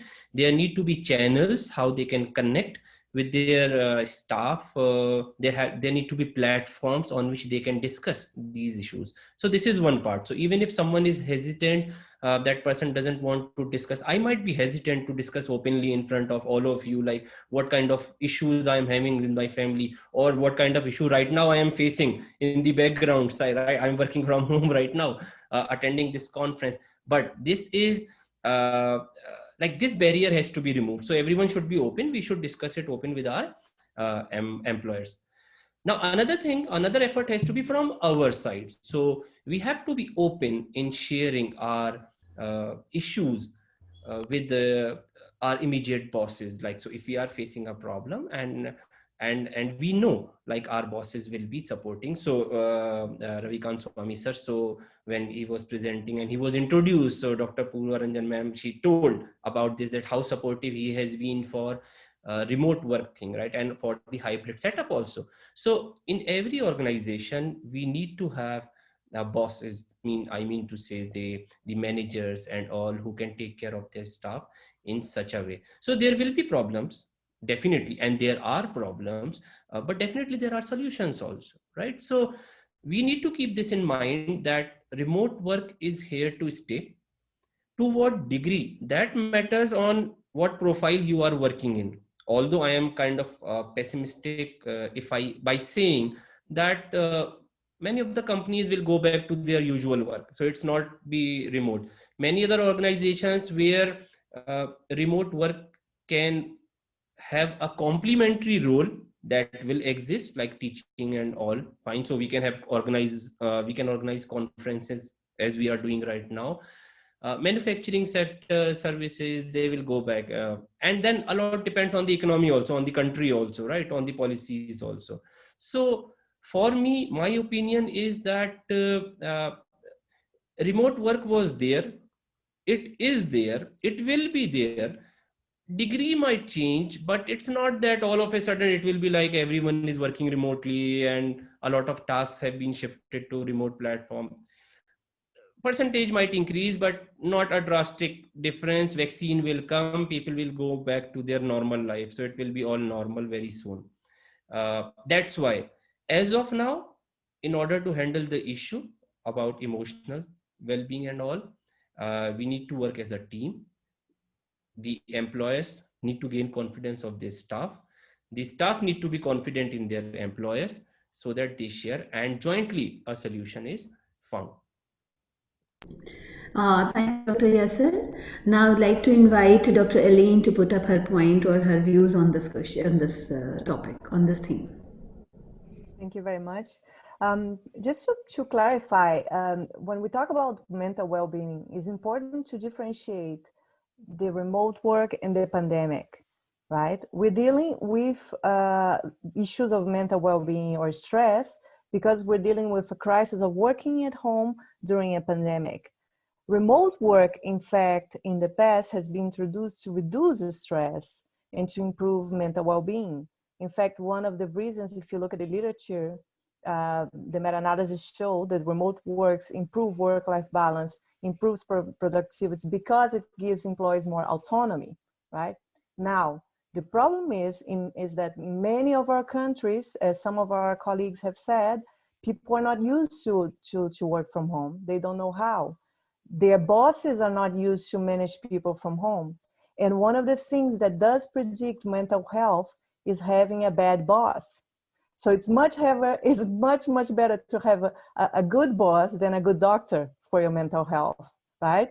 So one of the things that we need to do is to learn when we go back in a hybrid mode, as some of our colleagues said, that in fact that's what research shows, that you can't force anyone. What is good for well-being is the autonomy.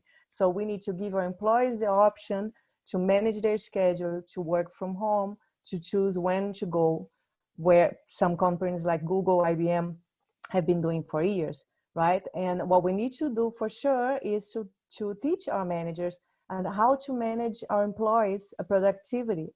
And how do we do that? We have to teach them how to manage by objectives. I've had talks, the beginning of the month, I had a talk with 20 CEOs of small business in Spain, and their main worry was the fear, right, of losing your employees' productivity, right? So controlling. How do? You manage by objectives. And I've heard them saying that, oh, but there's some jobs that we can't really measure productivity. And I say, no, I disagree. You can measure, you can set goals, you can set behavior goals. You can measure growth, you can measure learning, you can measure output.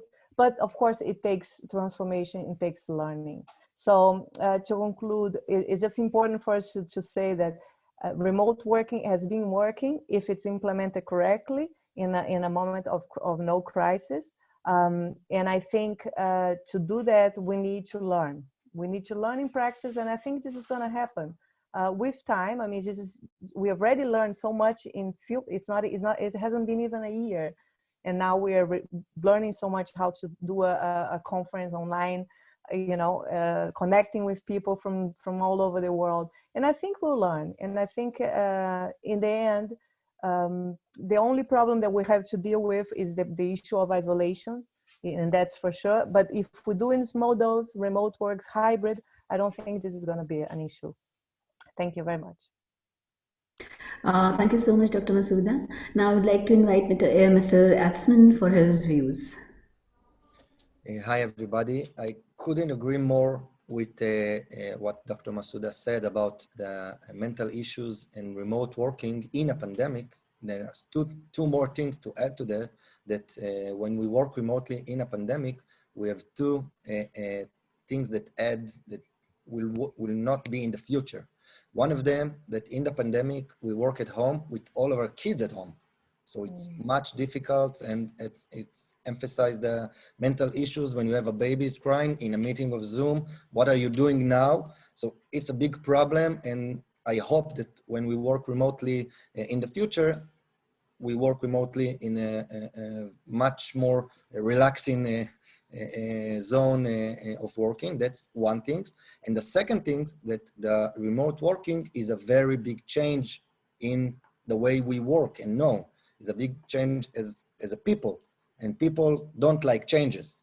And now we are in a crucial area, like Dr. Masuda said before, only, let's say, 1 year at most in, I don't know where in the world, but it's about not more than a year that we work remotely. And in this year, we didn't think about how we will work remotely later.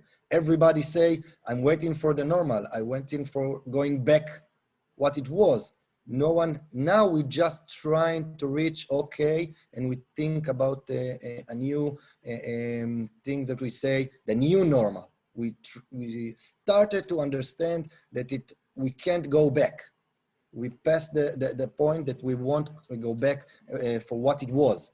It will be something new, and it will be a new normal. And right now, we are, as employees and employer, we started to deal with it and started to figure out how to implement this new normal to our organization. So what I really think that in the future, the mental issue will be decreasing by far, because every research on people who work remotely says that the effectiveness was increased by a lot of percentage, only if the employer are trusting his employees and set the KPIs, how we measure him, on what he measure him. And we have the same expectation from the work that I have to do as employees. So I get a better effectiveness because I get a skill to be independent. And people who are independent in their work are doing much more than what you are ask them to do, because they feel some useful or significant in the work, so they do better.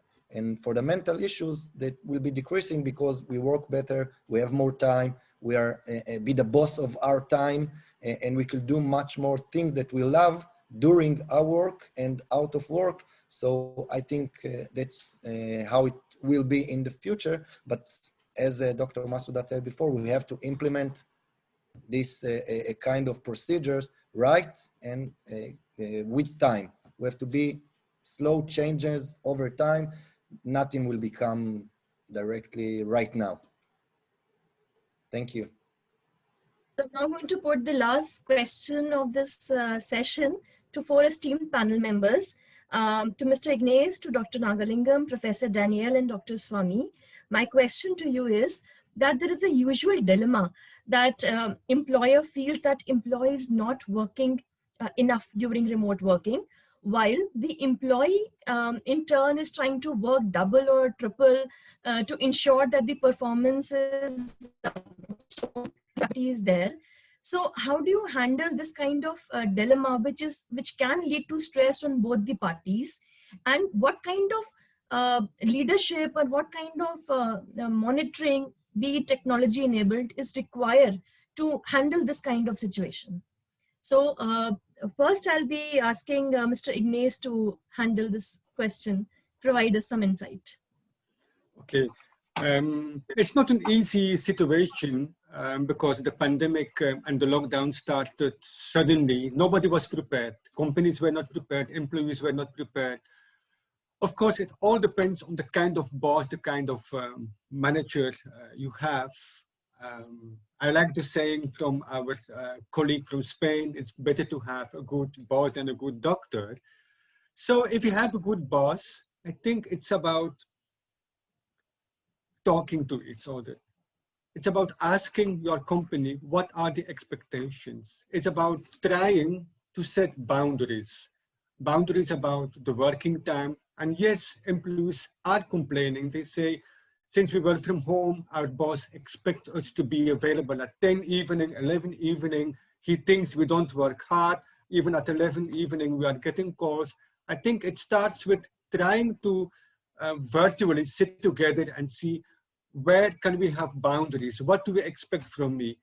And also the second thing is, that's for companies then, that's for management. How can we measure prestations? We have heard again from the colleague from Spain is that it's about measuring output. There are parameters. So I think we need to have more tools to measure the outcome and the performance of the employees.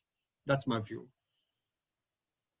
Thank you, sir. Dr. Nagalingam, you're the technology expert along with Professor Daniel. That's why I've put up this question to all of you. What kind of technology can help us leverage the situation? So, am I audible? Yes, absolutely. Yeah. So, your question is on dilemma, right? So, employer side and the employee side.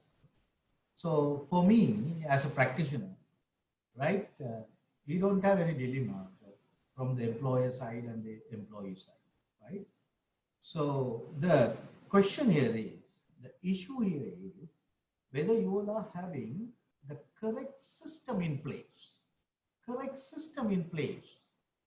whether you all are having the correct platform, right? So for an example, if you are the education institution, whether you all are having the delivery platform, whether you all are having the examination platform.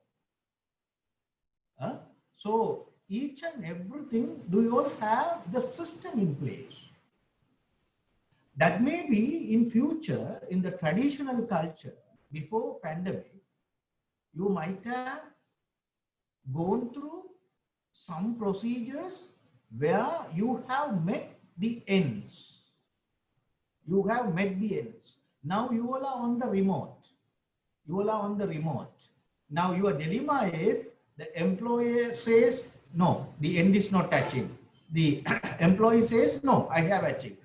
But the issue here is why both of us are in two different extreme points. The reason is that in common, we do not have the correct platform, correct system. So you don't want to monitor. Even in my third day class, I said, so my experience, now I shy. Why I did control my staff. So they are to that extent brilliant and they are doing well. The staff performance is 150%, not 100, now 150%. I'm not lying. I'm very happily saying that my staffs are doing very well. So we don't have any dilemma, right? They are working very well. So, and again, you asked a question that when pandemic is over, what will happen? Yes, again, we are having the system again. Traditional system is there and the remote system also there. We are 100% used to. So if all the staffs, if they are willing to get into the traditional culture, of course, yes, we will go for the traditional culture, provided that we will be having our remote culture also there in place. So we will be having the business continuity plan as it is. So if anything happens, all of a sudden we will move on to the remote culture. You won't believe the pandemic did not have any impact on us as far as our university is concerned. The next day we were online. So our institute, the university name itself is Sri Lanka Institute of Information Technology. So fortunately we had everything, right? So both the culture, we were talking the cross culture. So the traditional culture and the remote culture also, we are crossing over from the traditional culture to remote culture. So the basic thing, the traditional culture and the remote culture, the basic thing is whether you all are having system in place. If you all are having system in place, you will not have anything in mind or the dilemma in mind. So we will not talk about the good employees, good employers, good leaders, bad, no, nothing to say about that. The reason is system in place. We will go with that. So we will go for the end. Right? The good leaders, they will be developing and designing and crafting the good system in place. So we will take our staff to the track. So that is our part. We have to take our employees to the track. When we take them in, the next path is automatic. Automatically it will happen. So we will achieve our target. So for me, the dilemma may be on 3 areas. One is coercive, normative, and mimetic. So now, since of pandemic, right, I am compelled. So I am having some sort of dilemma. So I'm not used to it, but I am compelled. I have to do it. I must. And again, normative. So most of our colleagues, they are doing the same. So I also want to do it. Otherwise, I will be thrown away from the market. And mimetic. I have to seek and search the best practices and implement that in my organization. So if I am not implementing the best practices of the others, then I will be dying. So dilemma is in that area, coercive, normative, and mimetic. Not between the employer and the employee, where the system in place, all will have very good happy life in both the traditional and remote working. And very important final point I'm telling you, the empathetical perception of the personnel in the organization is very, very important, not due to the remote working, but due to the pandemic. Pandemic-backed remote working. For the remote working, all are very happy, right? All are very happy, right? If I switch off the video, my wife can come and feed me, can feed and go, right? I am at home. My wife can come and feed. Sometimes kiss and go. Sometimes kiss and go. If I switch off my video. Why I say is, the remote working has given the level of interest in working where the human being is having the perfect happiness in life. So I agree that the noise generated by kids is an interruption. I agree with you all. But where the kids are there with you, giving all sorts of pleasures, that will give the motivation and you will go to 200% of focus. So finally, I am ending up, Purva Ranjan, that dilemma is not there between the employer and employee. The dilemma is there only in the systemization of the procedures. If it is there, everything will be over. Thank you very much. Quite rightly pointed, sir. It's the system in place that we need, and luckily at DME, with all the support and the futuristic vision of our Vice Chancellor and Director, sir, we had all the robust systems like ERP and other IT setups in place that made us switch into remote working the very next day without even giving a second thought to it. And because of that, we are able to host an 8-day-long conference on remote working remotely. So that does shows that we had that kind of strong and robust setup in place. And adding on to this, I would request Dr. Swami to give his insight. Dr. Purva, I believe this question was best answered a century back by Frederick Taylor when he conducted the time and motion studies. So I believe that if remote working is to succeed, the kind of time and motion studies are to be conducted, not because that basic experience, that experiment was for manufacturing. Now we need a time and motion kind of studies for the services sector as well, and for all these sectors. I believe that in the IT industry, such time and motion studies are very popular in the sense that each work has got a defined time duration And if you complete a work during that duration, it means you have done your day's work, and otherwise it means that you have not done the day's work. That is one. So Frederick W. Taylor is the answer to your question. Time and motion studies. We need to have time and motion studies for every sector if remote working is to succeed. Well, the second point is people say that the employee should be ethical. Well, I believe ethics is something, which I have never liked to talk about.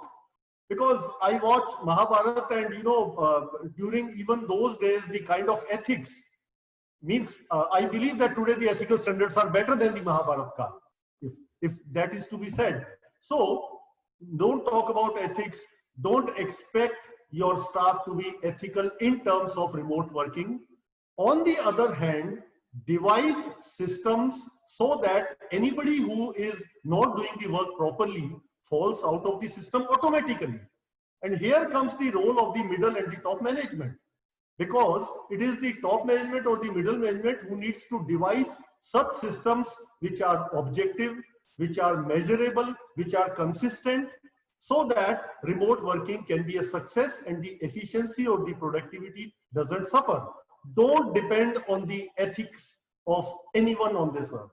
That is the key word. So this is what I believe can be done so that remote working can succeed. Thank you so much, sir. Professor Daniel, if you could probably, if you're there, could you please unmute and add on to something?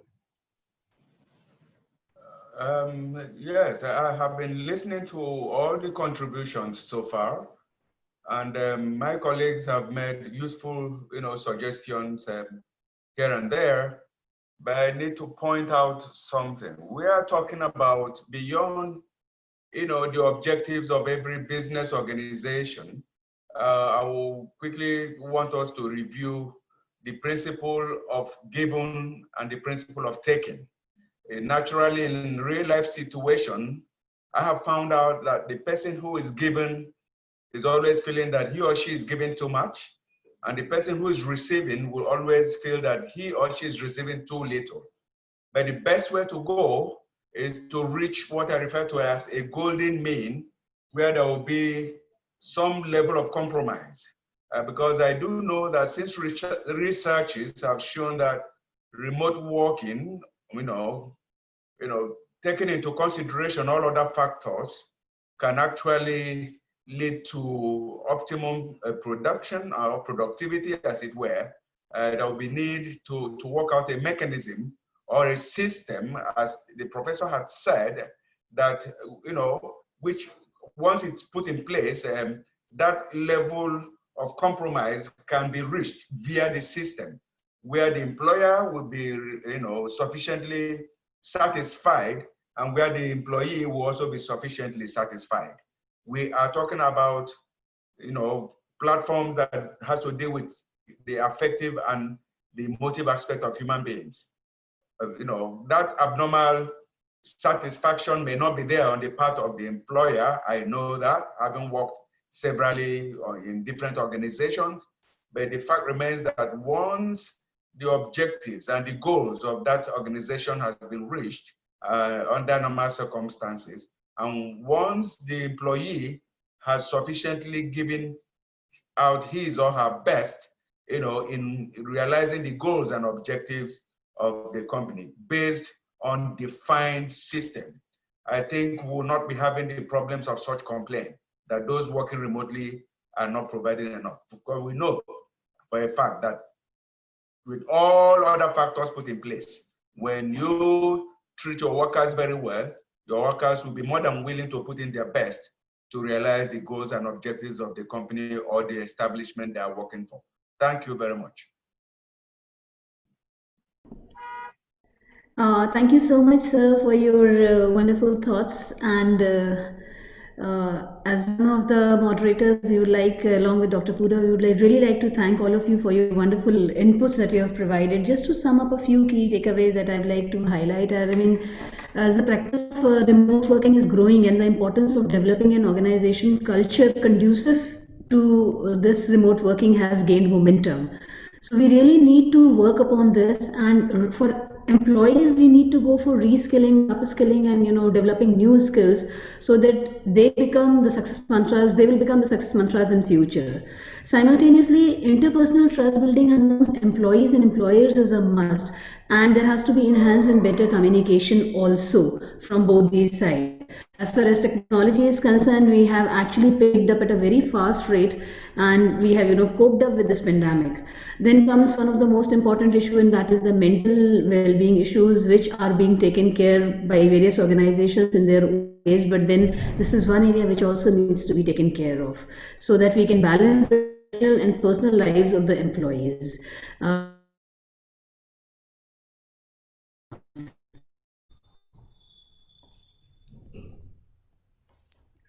Hello. Yeah, yes, you're audible.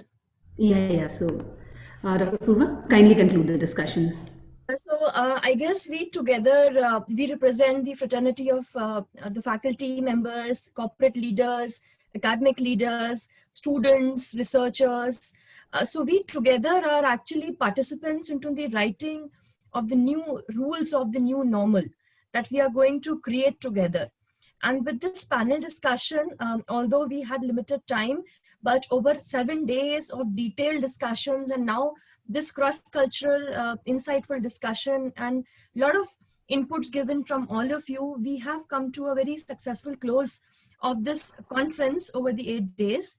And I thank you on behalf of the team and the conveners and the moderators for sharing your time, experience, expertise, your insights and future vision to the whole idea of remote working. And perhaps we together can come up with a better working model, which could be having the best of both the worlds in it. So now I'm handling this platform to the conference convener, Ms. Roli Vadva. And Dr. Swati and I are very, very thankful that we had the opportunity to moderate such a panel of diverse expertise. Thank you. Thank you so much. Thank you so much, Dr. Purva Ranjan and Dr. Swati Jain, for steering such a insightful panel discussion on the theme of remote working. I am sure that the academic fraternity and students have gained a lot of knowledge and now have a holistic and global view of virtual working. We would now be moving on to the part for which all the participants have been eagerly waiting for. For this, I would like to invite Professor Dr. Ravikant Swami Sir, Director DME and advisor to this conference, to announce the best papers of various tracks in the conference. Okay, so we had a wonderful conference, and as said, it was on remote working and done remotely. Now, as far as the best papers are concerned, each day we had a technical session, and on 22nd November, the best paper is titled as Remote Working or No Work, an examination of working women's situation in the midst of COVID-19, which is authored by Dr. Isha Jaswal and Dr. Shuchi Goyal. So this paper is awarded as the best paper in our first technical session. The session chairs were Dr. Masuda and Dr. Seema. Coming to the second day of the conference, Manish Singh and Anju Singh are the authors from Greenfields Public School, who authored a paper on changes brought in educational sector during the COVID era. So this paper has won the award, and the session was chaired by Professor Nagalingam Nagendra Kumar and Dr. Purva Ranjan. Another paper written by Dr. Parul, Dr. Parul, I'm sure you are going to be doctor soon. The title of the paper is Remote Working, a shift of education delivery from brick and mortar to the online mode. The session chairs were Ines Hendrik, I believe G is silent in Belgium. So it's Ines Hendrik and Dr. Seema Ma'am were the session chairs. So congratulations, Parul. On 24th November, Mr. Kumar Shelendar from Chitkara University, Punjab, presented the paper which was considered the best one. The title of the paper was COVID-19 and Organizational Culture, Adapting to the Uncertain Times. The session chairs were Professor Nabovji Daniel and Dr. Shuchi Goyal. Coming to the next day of the conference, we have Ms. Ruchi Malik and Ms. Anchal Gupta as the best paper presenters who belong to APJ School of Management, and the title of the paper was Academician Challenges in Remote Working Practices, a TISM Approach. The session chairs were Professor Vishweshwar Acharya from Nepal and Dr. Swati Jain. Coming to the second last day of the conference, the winners are Dr. Shikha Sachdeva and Ms. Pavanjot Kaur from Delhi School of Economics, who authored a paper on examinations in India during COVID-19 using AHP approach. The session chairs were Dr. Yasser Mehfooz and Dr. Swati Jain. The last day of the conference, the paper which has won the best paper award is authored by Pooja Tripathi, and it's about impact of remote working on sustainability. The session chairs were Dr. Shad Ahmad Khan and Dr. Shuchi Goyal. So that's all about the best paper presenters. My congratulations to all of them.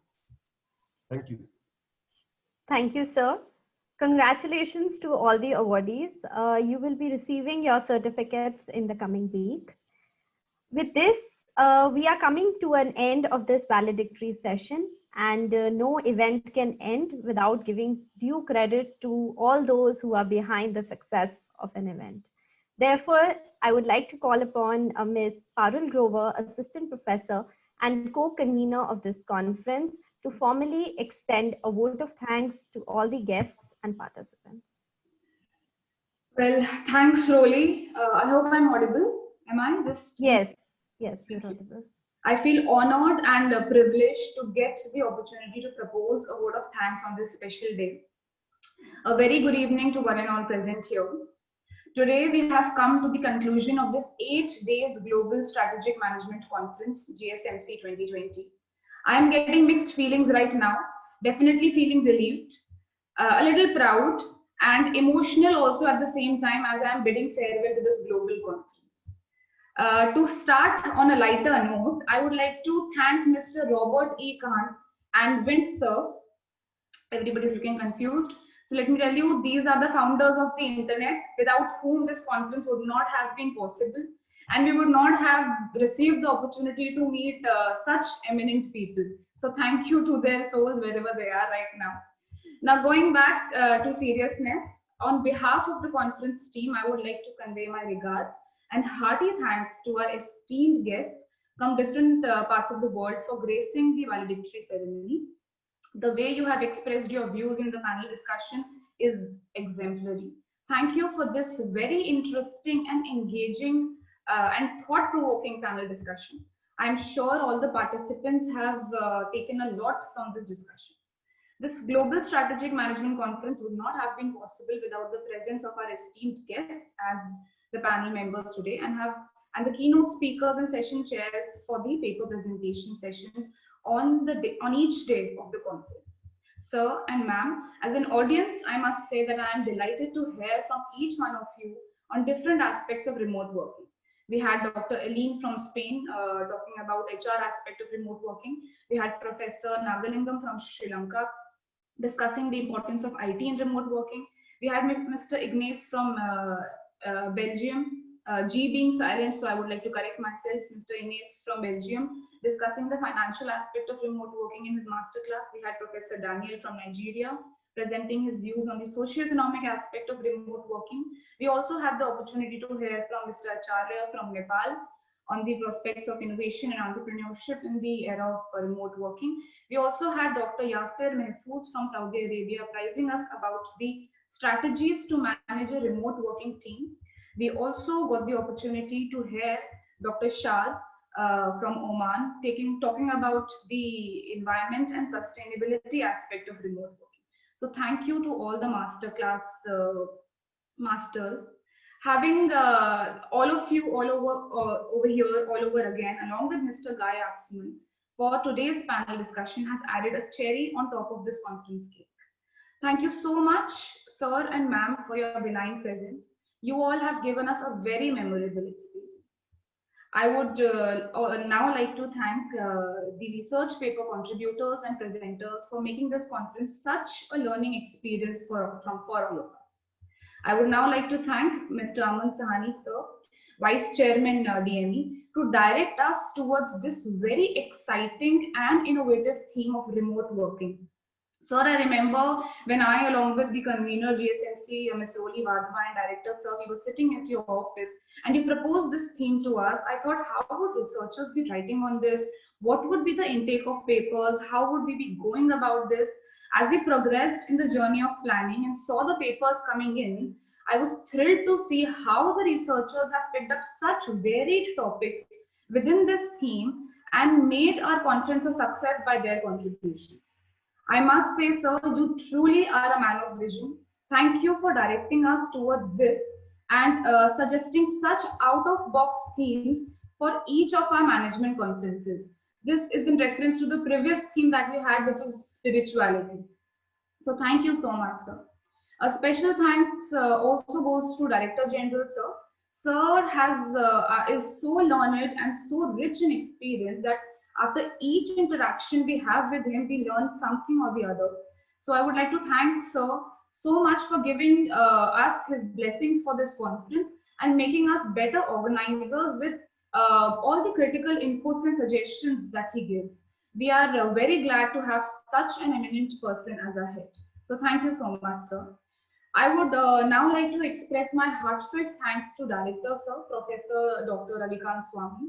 Now, talking about sir, I find myself remembering one of my entrepreneurship classes during my MBA days.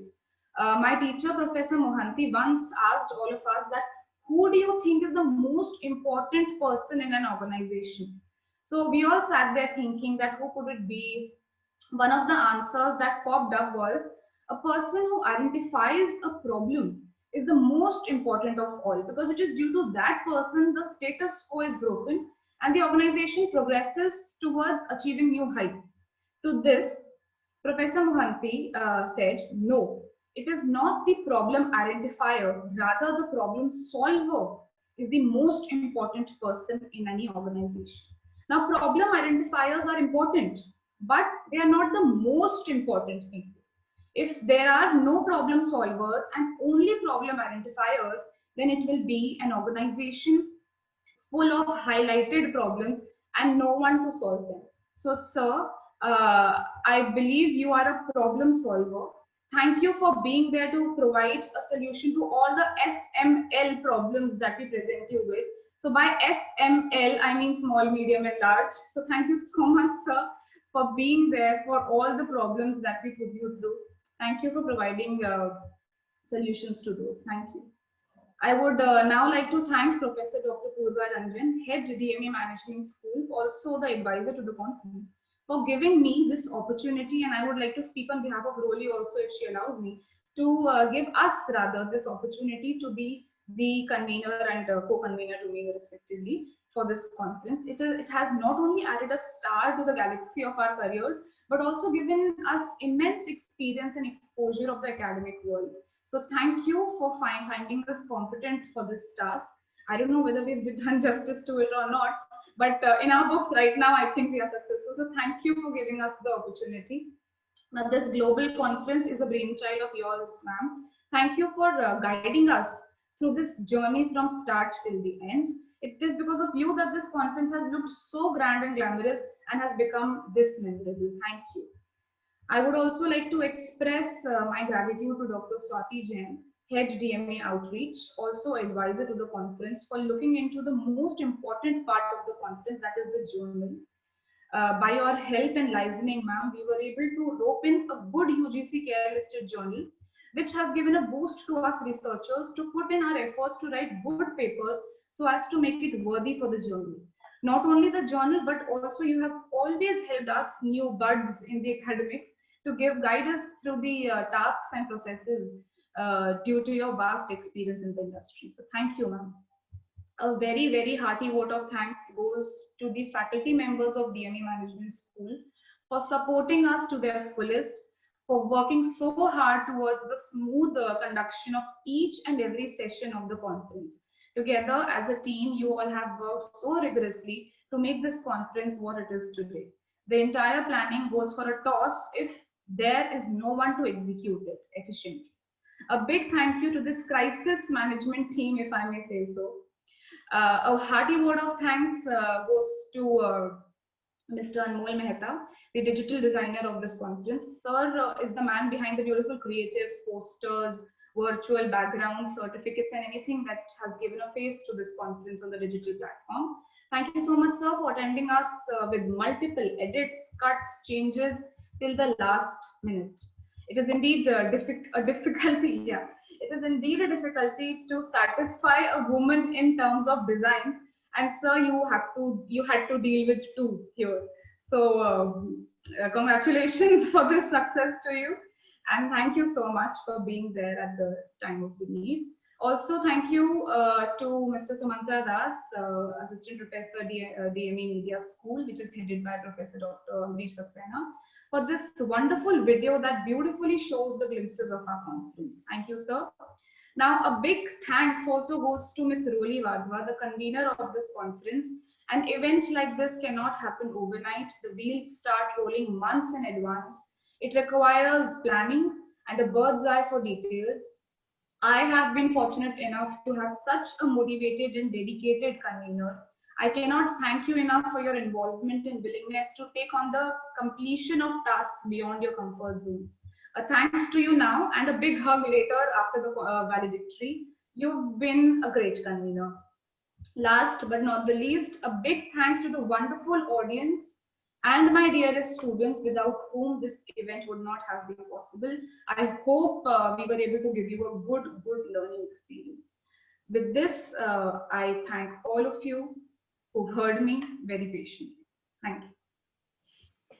Thank you so much, Parul. Although you've thanked everyone quite elaborately on the behalf of the conveners, but there's one person who has been missed, and that is you. I would like to thank you for all your efforts and unflinching support as the co-convener of the conference. I really can't imagine managing this event without you. Thank you so much. Also, I would like to thank everyone for sparing their precious time and becoming a part of this conference. Thank you to everyone.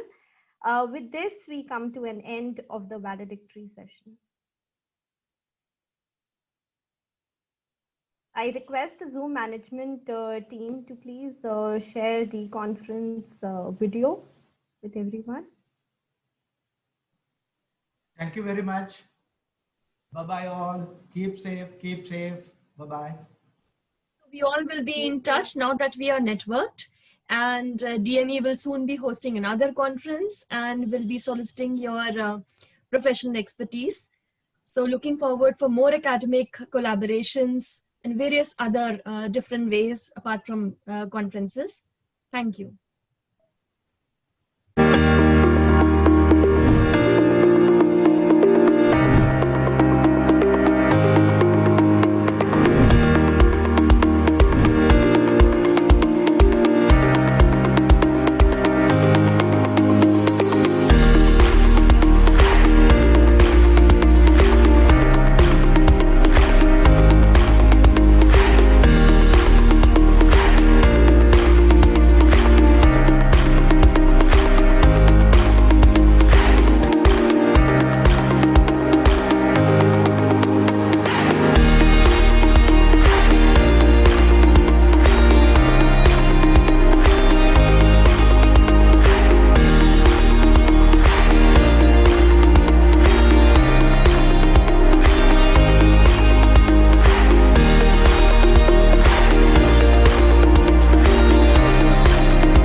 So bidding goodbye to everyone. Namaste from our side. Namaste.